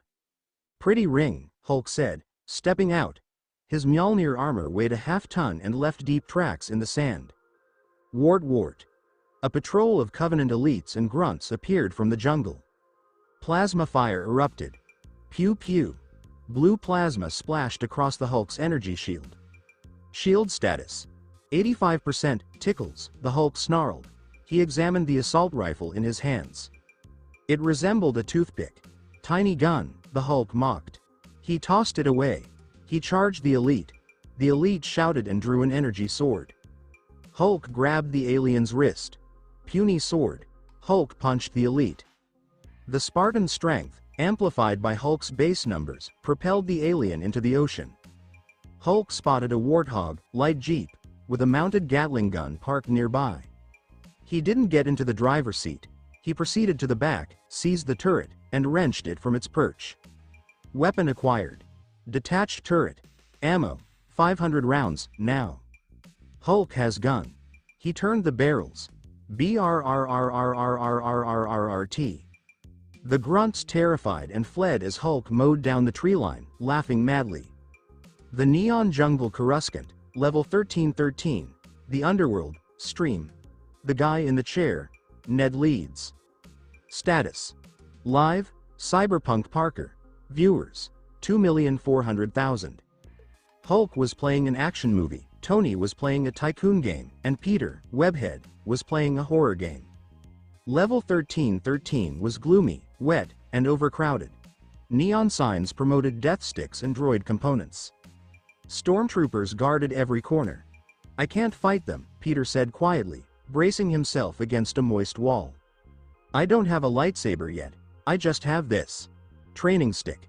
He carried a metal vibration rod. Force sense. Tingling. The screen flashed red. "Duck!" Ned exclaimed. Peter did not think. He crouched. A blaster shot ripped through the air where his head had been. "There's a sniper," Peter saw. He looked up. A bounty hunter with a Mandalorian-style jetpack was poised on a neon sign above. "The Force," Peter murmured. "Trust the Force." He closes his eyes. The ooey vanished. The noise of the city receded. He saw the world with blue outlines. He watched the sniper pull the trigger. Ability: Force Jump. Peter leapt 3 stories in a single bound. He landed on the sign next the hunter. The hunter frightened and attempted to fly away. Ability: Force Push. Peter stretched his hand out. A burst of kinetic energy blasted the hunter against a billboard. "Whoa," Peter said, glancing at his hand. "I didn't just dodge. I moved him." A cloaked man appeared from the shadows of a neighboring alley. "You're strong with the Force," the apparition rasped. "But undisciplined. Follow me, if you wish to build a real weapon." Question started. Path of the Jedi. The Mastermind's analysis location, Genosha. Naruto viewed the 3 screens. "Hulk has adapted to the shield mechanic instantly," Naruto observed. "He treats damage as a resource now, not a failure state." "And Tony is already breaking the economy," Rogue pointed out. "He just traded 1 item from the last season for a full engine overhaul." "Cross-save progression is dangerous, boss." "Let him," Naruto said with a smile. "He needs a fast ship, because I'm about to trigger the global event." He tapped the galactic map. A red fleet icon appeared at the sector's edge. Event: The Empire arrives. Target: Tatooine. "Tony thinks he's playing a racing game," Jean Grey explained. "He's about to find out it's a war game." Coruscant, level 001, the Foundation. Stream. The guy in the chair. Ned leads. Status: Live. Building the lightsaber. Viewers: 2,600,000. Peter, Webhead, followed the cloaked stranger deep into the planet city. Past the lights and haze, we reach the ancient, fossilized surface of the original planet. A workbench stood in a secluded grotto filled with glowing fungus. "The Force is not a weapon," the mentor, an elderly, blind Kel Dor, remarked. "It is a current. You are the wire. The crystal is the resistor." He pointed at a pile of rough kyber crystals. They were colorless and vibrated with a high-pitched hum. "Choose," the mentor instructed, "or rather, let it choose you." Peter closed his eyes. He reached out with the Force. He felt the coolness of the tunnel, the heat of the city above, and the distinct pulse of a single crystal. It seemed like danger, like a warning. He grabbed it. Crystal acquired. Resonance. High. Now, the mentor motioned to the workbench. "Assemble the hilt. A Jedi's weapon is their life." Minigame. Assembly. The UI switched to a detailed schematic view. Asterisk emitter. Narrow, focus blade for precision. Asterisk grip. Leather wrapping, high friction. Asterisk switch. Dead man's switch, safety. Peter utilized telekinesis to levitate the components. He lined up the focusing lens with the crystal. Click. The hilt was locked tight. "Ignite it," Ned said quietly. Peter pressed the switch. Snap hiss. A ray of pure energy was sent out. It was not blue. It was not green. It was purple. Represents a balance of light and aggression, Windu style. Weapon acquired. Jedi Sentinel Saber. Color: amethyst. Form: Sorizu, defensive. Peter swings it. The hum sounded low and throaty. He deflected a falling drop of water, and the steam rose instantly. "Whoa," Peter exclaimed. The Bunta Eve Special. Location: Mos Espa Grand Arena, Tatooine. Player: Iron God, Tony Stark. Status: Race Day. While Peter was meditating, Tony Stark began welding. The Bunta Eve pod race was about to begin. The reward money was just enough to purchase a hyperdrive generator. Tony sat in the cockpit of his pod, which didn't resemble the other scruffy racers. It was sleek, painted hot rod red and gold, and instead of enormous jet engines, it utilized arc reactor repulsor technology. "Gentlemen," Tony's voice echoed over the arena speakers. "Start your engines. If you still use internal combustion, that is." The gigantic alien racer next to him, the Sebulba archetype, cranked his massive turbine engines, spewing oil on Tony's windshield. "Poodoo," the alien growled. "Lights. 3, 2, 1. Go. The gang roared off. Tony stalled. Jarvis, we're sitting ducks. Repulsor spool up is at 98%, sir, override the safety. Boom. Tony's pod did not roll, it lingered, then it surged forward with a frightening burst of acceleration. Speed. 600 miles per hour. Speed. 800 miles per hour. Canyon turn is approaching, Jarvis cautioned. Angle is 90 degrees. Deploy flaps. Tony steered the pod, the red metal scrapping against the canyon wall, sparks flying. He drew up beside Sebulba. Sebulba attempted to sideswipe him. Tony activated his deflector shield, an engineer-class ability. Clang. Sebulba bounced off the energy field and spun out, colliding with the Tuscan Raider camp. It works everywhere. He reached the finish line first. Winner. Iron God. Prize. 10,000 credit and hyperdrive part. Suddenly, the sky darkened. A triangle shadow descended across the arena. Warning. Empire is arriving. The bridge crossing location. Installation 04, the Great Bridge Player. Hulk, Green Giant, Hulk stood before a vast chasm. The bridge was retracted. On the other side, 2 Wraith tanks, Covenant mortars, were attacking his position. Hulk cannot jump, Hulk stated. He peered next to him. The M808B main battle tank, Scorpion, sat abandoned. Hulk likes big car. He climbed inside. The hatch closed. Vehicle. Scorpion tank. Weapon. 90mm high-velocity cannon. Tank beats everything. Hulk exclaimed. He drove onto the hard light bridge as it turned on. Boom. He fired the main cannon. The plasma mortar on the opposite side evaporated. Rat-tat-tat. He took out a squad of grunts with the coaxial machine gun. He rolled across the bridge, unstoppable in his porcelain shell. He approached the control room entrance. Knock knock. He drove his tank into the door. Inside, a hovering blue hologram awaited. NPC. 343 Guilty Spark. Monitor. Greetings, Reclaimer. The small ball chirped. You are very destructive. The index is this way. Ball talks too much, Hulk grumbled, jumping out of the tank. The administrative convergence location. Genosha.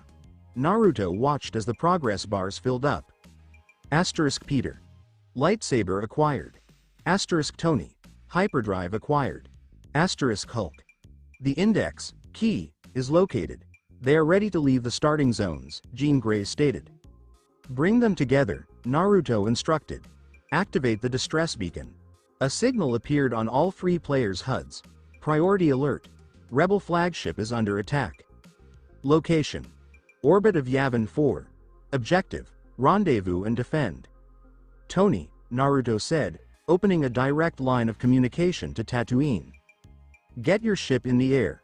Pick up the kid. Pick up the big guy. We have a space battle to win. Tony inspected his rebuilt frigate. The engines blazed blue. Finally, Tony smiled. Time to fly. Coruscant, upper atmosphere. Player. Iron God, Tony Stark, status. In flight Tony Stark's frigate, now known as the Ark, raced out of hyperspace. It wasn't pretty. It was a mix of Corellian engineering and Stark Industries scrap metal modifications, but it was quick. Jarvis, locate the Jedi, Tony said, his hands speeding across the virtual flight controls. Mr. Parker is currently free-falling from level 2000, sir, Jarvis stated dryly. He appears to be fleeing a Sith Inquisitor. Tony peered out the viewport. A tiny figure plummeted through Coruscant's traffic lanes, repelling blaster shots with a purple glow. Open the cargo bay doors, Tony said, tilting the big spacecraft sharply to the right. Maneuver. Aerial extraction. Peter, Webhead, spotted the ship. He corrected his trajectory by using force push against a passing speeder. He smashed into the open hangar bay and came to a halt. I hate flying, Peter exclaimed, disabling his lightsaber. I hate it so much. Welcome aboard, kid, Tony's voice rang out over the intercom. Buckle up. We have one more stop. The dust-off location. Installation 04, the library. Player. Hulk, Green Giant, Hulk was pinned down. Not by aliens, but by the flood, parasitic zombies swarming like ants. His energy shields were bright gold. "Get away, tiny bugs!" Hulk shouted, bashing a combat form with the buttstock of his shotgun. A shadow fell across the battlefield. The Ark descended, its repulsor engines reducing the flood to ashes. "Hulk!" Tony exclaimed. "The ramp is down. Move!" Hulk did not run. He seized a Warthog Jeep by its bumper. He hauled it onto the ramp just as the ship started to take off. "Hulk keeps the car," the Spartan mumbled as the ramp closed behind him. Party assembled. The briefing room location, the Ark, main deck. Stream. The guy in the chair. Ned leads, status. Live, this ship is insane. Viewers. 2,900,000. The ship's interior was disorganized, with wires and trophies everywhere. The galactic map was located in the center. "Okay," Tony said, standing at the head of the table. "Naruto pinged us. The rebel fleet is trapped at Yavin 4. They're being hammered by an Imperial Star Destroyer." "A Star Destroyer?" Ned squealed. "That's a capital ship. We're in a rust bucket. This rust bucket has a modified arc reactor core," Tony explained. "But we can't take it head-on. We need roles." He designated stations using the UI. Asterisk pilot. Tony, evasion, shields. Asterisk gunnery. Peter, turrets, precision targeting. Asterisk boarding. Hulk. "The package, boarding?" Hulk inquired, polishing his helmet visor.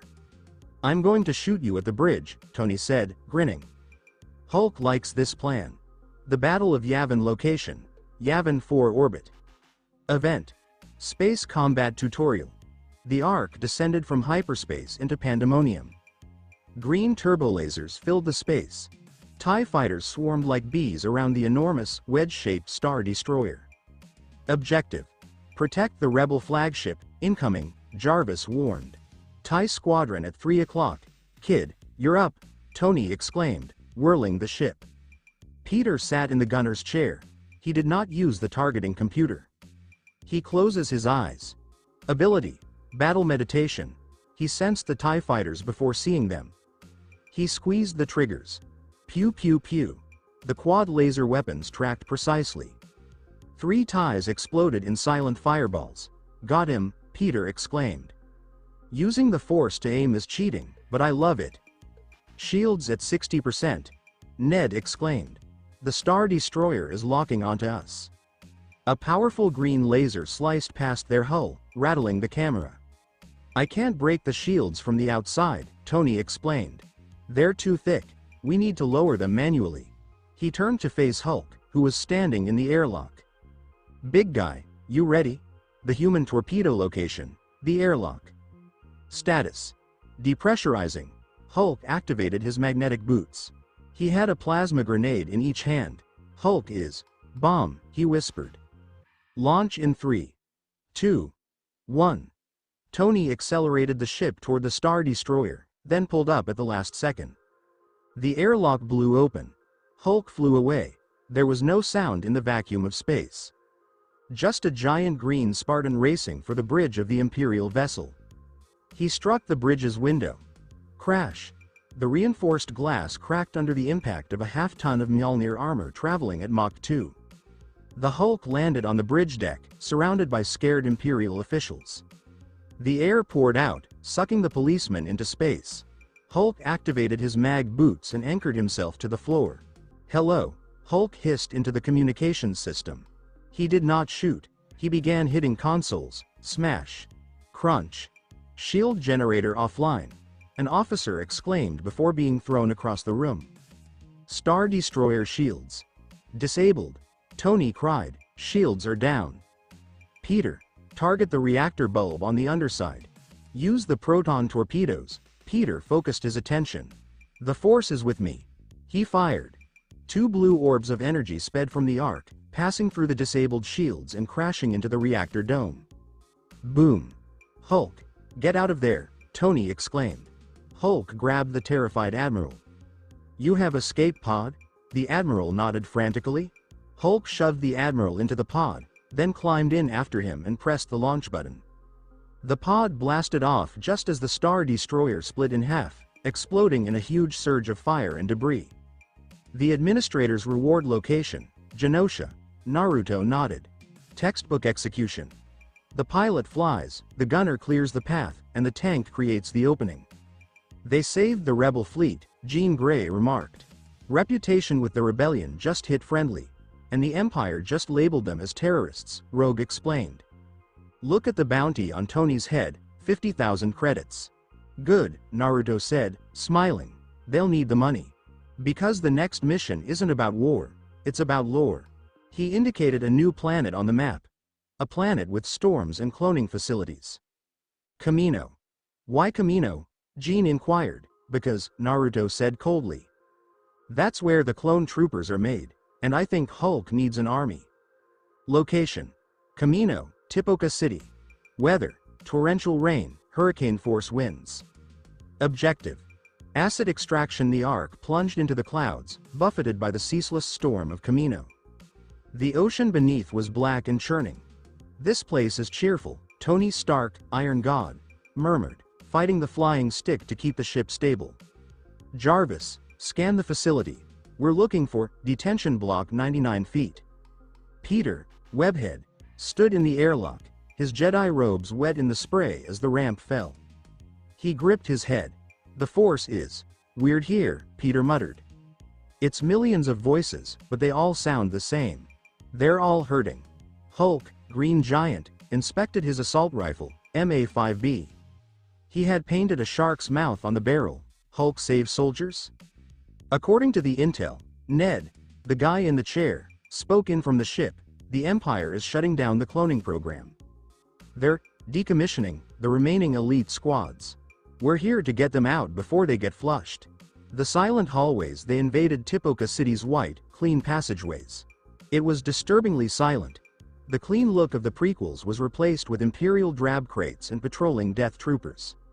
Stealth, Tony said softly, activating his active camouflage gadget.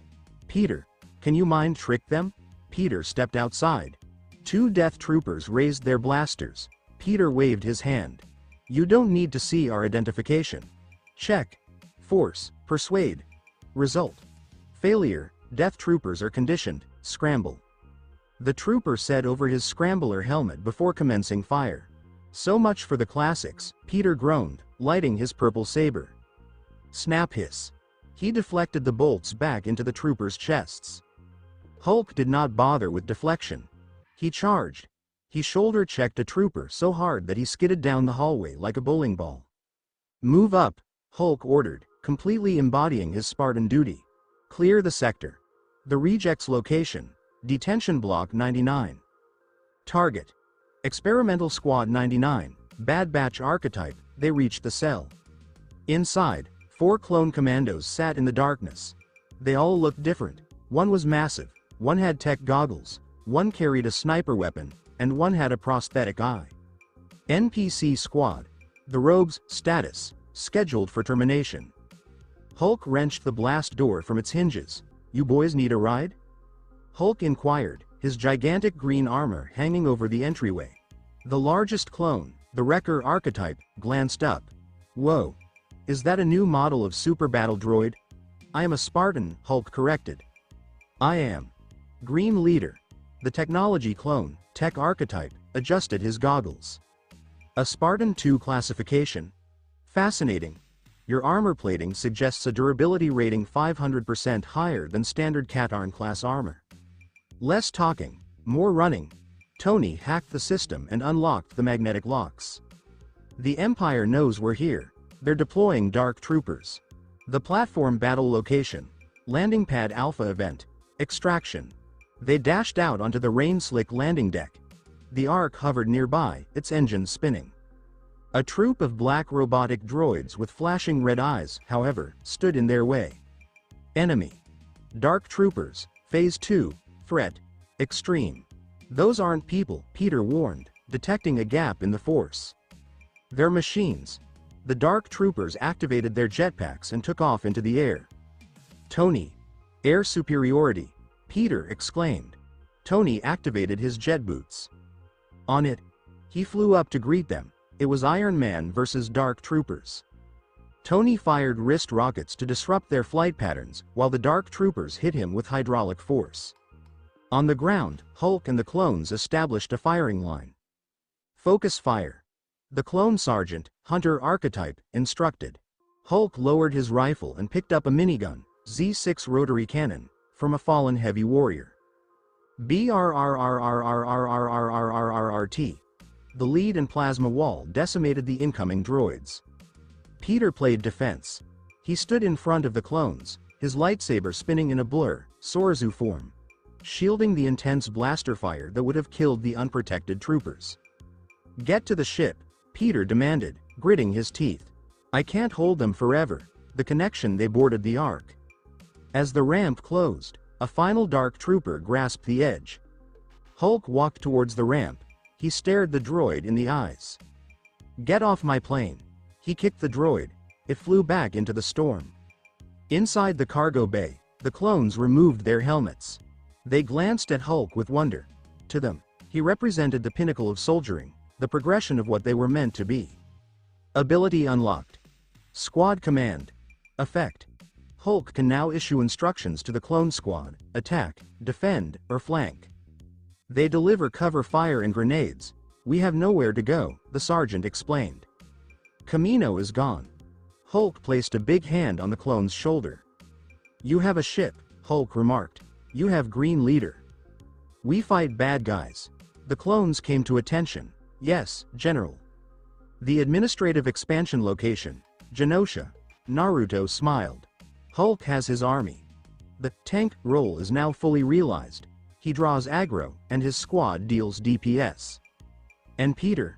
Rogue inquired. Peter felt the dark side in those troopers, Naruto observed. "He's realizing that not every enemy can be saved. He needs to find balance." He swiped the map to see a red, volcanic world, Mustafar. "If they want to win this war, they need a base better than a freighter. They need a fortress. Are you sending them to Vader's castle?" Jean inquired, terrified. "No," Naruto replied. "I'm sending them to steal it." Location: Mustafar system. Environment: volcanic activity, extreme. Objective: capture the fortress. The Ark emerged from hyperspace into a hellish landscape. Mustafar was a bleeding planet with black obsidian and orange lava rivers. "Temperature warning," Jarvis announced. "Hull integrity will be compromised in 15 minutes without shield modulation." Tony Stark, Iron God, altered the power connections. "Divert all auxiliary power to the deflector screens. We're not here to sightsee. We're here to evict the tenant." On the screen, a gigantic black tuning fork tower rose from a lava fall. "Fortress Vader. That place feels cold," Peter, Webhead, said, shivering despite the heat. "Even with the lava, it feels like a graveyard." The Hulk, Green Giant, stood in the cargo bay with his clone squad. They were checking their firearms. "Floor is spicy," Hulk cautioned the clones. "Do not step in red soup." The causeway location, the lava bridge. Status: the breach. The spacecraft was unable to land near the hangar due to anti-aircraft turrets.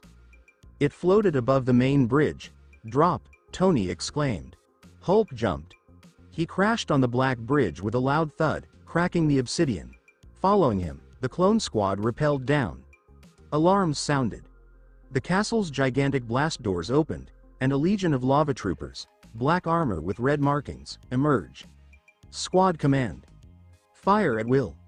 "Form up," the clone sergeant exclaimed. The clones took refuge behind obsidian rocks, damping the fire. Hulk did not take cover.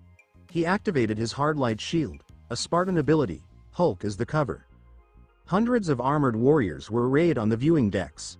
Clad in the complex armor of the Night Owl, she gripped a darksaber, though it wasn't activated. Geonosian warriors and Acklay beasts. The main goal is to survive. He chambered a round, the metallic sound echoing in the stillness. Squad command is now active. Clones, form up in a box. Suppress them. Tony Stark, sometimes known as Iron God, floated over the assembled group.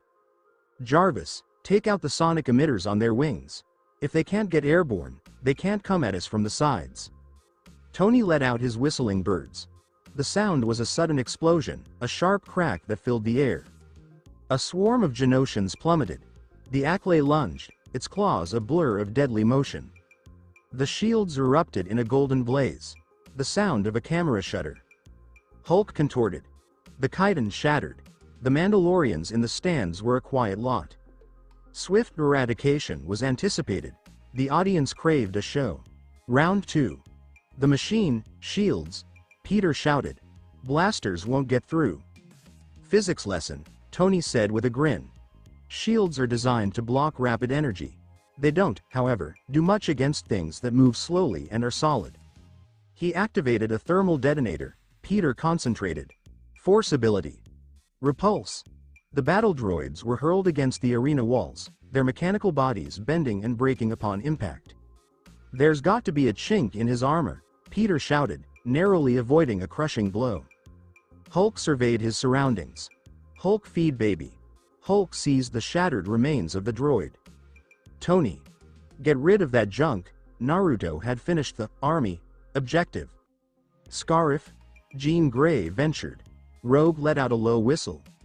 High stakes, indeed. Peter's going to eat this up. Scarif orbit. The shield gate, a stolen Zeta-class Imperial cargo shuttle now approached, its engines humming softly, the only sound against the backdrop of the planet's enormous, shimmering energy shield. SW0608. The radio sputtered to life. Stealth bonus active. The jungle walk. The craft touched down on a hidden platform. The ramp descended. I've got a thumb, Tony announced, brandishing a severed prosthetic hand he'd liberated from a droid. It took a good look at Peter. The sound of a car alarm shattered the quiet. The vault flashing red lights lit up the scene. To the ship, Tony shouted. But the ship wasn't the only one out there. The Adet Walker, a hulking all-terrain armored transport, emerged from the forest's edge, its massive legs sending tremors through the ground. Peter. Tony shouted. Peter was without a tow cable. ZZZT. The colossal walker shuddered, then toppled, its weight driving it into the ground. It hit the sand with a thunderous thud, and then, in an instant, it was gone, consumed by a blinding explosion. The Adet was obliterated. The event horizon Scarif orbit. Event. Permadeath trigger. Tony slammed the throttle. The shuttle's engines roared, a primal sound, as it clawed its way upward. The shuttle shuddered, a strong response to the shockwave's impact with the upper atmosphere. The engines coughed. Data secured. Naruto nodded, acknowledging the flaw. The rebel base. They had to act on those plans, or the rebellion is finished. All right, then. Let's get ready for the big showdown, the trench run. The shaft is protected by ray shields, though. Proton torpedoes are the only option. But at that velocity, the targeting computer won't be able to get a lock. Hulk, Green Giant, hefted a colossal SPNKR rocket launcher, preparing for action. The launch Yavin Hangar Bay S foils have been deployed. The alarms blared. Death Star firing in 10 o'clock minutes. Gold Leader, ready. Jarvis, switch power to the front thrusters. He clung to the Y-wing bomber's hull, his grip on the astromech socket firm, a rocket launcher cradled in his other hand. Green Giant. Towering on top, the Hulk bellowed. 30 little vessels, a ragtag fleet, stood against the most formidable weapon imaginable. The surface-run Death Star surface, Sector 7. The space war unfolded in a chaotic swirl of green and red laser fire.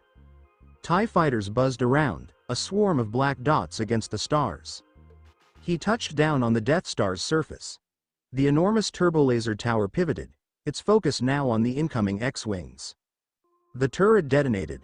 Hulk dashed toward the next one. Clear path. Hulk bellowed over the intercom. Get in the ditch. Mach 2. Lock S foils, Peter barked, his ship skidding sideways to miss a pipe. They're right on our tail. 3 TIE advanced starfighters entered the trench. Darth Vader, or perhaps his non-player character counterpart, was at the helm of the lead ship. The force is strong with this one, Vader intoned, his voice a low, menacing rasp.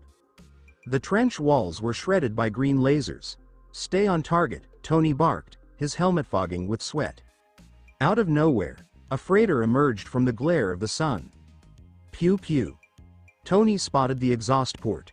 A little thermal vent, hurtling towards him at a blistering 800 miles per hour. "Jarvis, off," Tony commanded.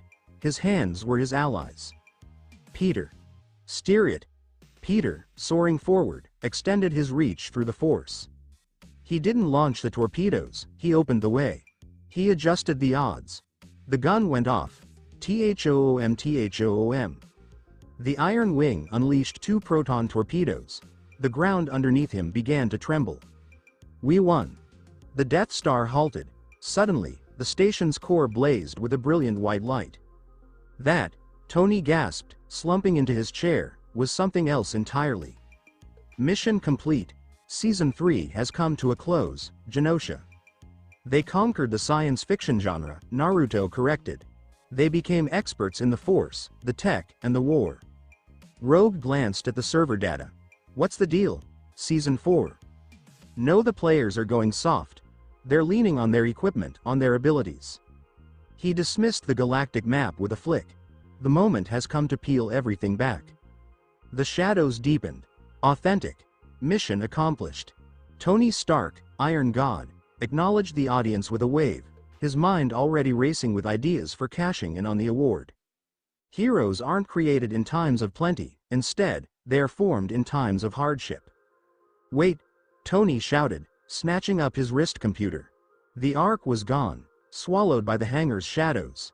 The hilt shattered, scattering into a cloud of digital fragments. "I'll let you have one legacy item," Naruto's voice carried. "Make your choice carefully. The road ahead will demand all the help you can get." He chose his path. The scent of bleach mingled with something far more unpleasant. The hospital gown hung loosely on him. "Jarvis?" Tony murmured, giving the old-fashioned timepiece a gentle touch. Pulse detected. Jarvis's voice crackled, barely audible. His eyes were heavy. "Peter? Hulk?" He staggered toward the corridor. The damage was extensive. Crimson stains marred the surfaces. The Force was gone. I couldn't feel a thing. Just this gnawing emptiness. And hunger. Not my own, though. Someone else's. A hulking figure loomed in the entrance. He wasn't a giant, not towering at 8 feet. 6'5", perhaps. Still, he was a big man, undeniably human. "Hulk." "Hungry," the large man grumbled. Yet, his grip on the battle knife didn't loosen. It was the beginning of something, a meeting that would change everything. Shuffle. Shuffle. The nurse was at the far end of the corridor, her back to the room. She was jerking, a strange movement. "What did you say?" Tony said. "We need to get out of here." "My insurance is." She spun on her heel. Her jaw was gone. Her eyes were a cloudy white. Her skin hung in loose, gray sheets. "Enemy. Infected. The first level. In Season 3, it would be a punchline. One foe? Tony would obliterate it. Hulk would swat it away. Well, what's the situation now?" The nurse's scream, a horrible, slimy sound, erupted from her, and she charged. Tony shouted. He lacked repulsors. Instinctively, he lifted his open palms, then understood his vulnerability. The nurse sprang at Tony, and they both went down. He caught a whiff of her decaying breath. She aimed for his throat. "Go away." Tony fought against it. He was diminished. Just ordinary human strength. The sound echoed. A web line snagged the nurse, yanking her head backward. "Hulk." Peter's voice pierced the air. Hulk advanced. No Spartan laser in his hands. Just a knife. He yanked the nurse's hair, then plunged the knife deep, right in the back of her head. Her body relaxed completely. Hulk panted, staring at his quivering hands. It didn't give way. Hulk had to. The hospital lobby. The goal is to find a weapon. They hovered, a silent tableau. Zombies. Ned breathed into the walkie-talkie, which was mostly just a crackling mess of static now. "We're in a zombie apocalypse, people. And not the amusing variety. The Resident Evil sort. We need equipment," Tony stated, his hospital robe stained with blood. "Jarvis, begin a resource scan." Scanning. A single pistol was found in the security booth. 3 rounds of ammo. 3 bullets, Tony chuckled, a bitter edge in his voice. "I used to rattle off 1,000 plasma bolts a minute." They approached the security booth cautiously. Inside, a guard was slumped, lifeless. Tony grabbed the Glock 19. He quickly inspected the magazine. Ammo. 3/0. All right, Tony replied, his tone suddenly grave. Here's the deal. No abilities. Not in the air. Each and every bullet is accounted for. Peter stared through the glass. The city burned. Thousands of figures moved, a restless tide in the streets. Where to now? What did Peter ask? Tony studied the crimson-stained map tacked on the wall.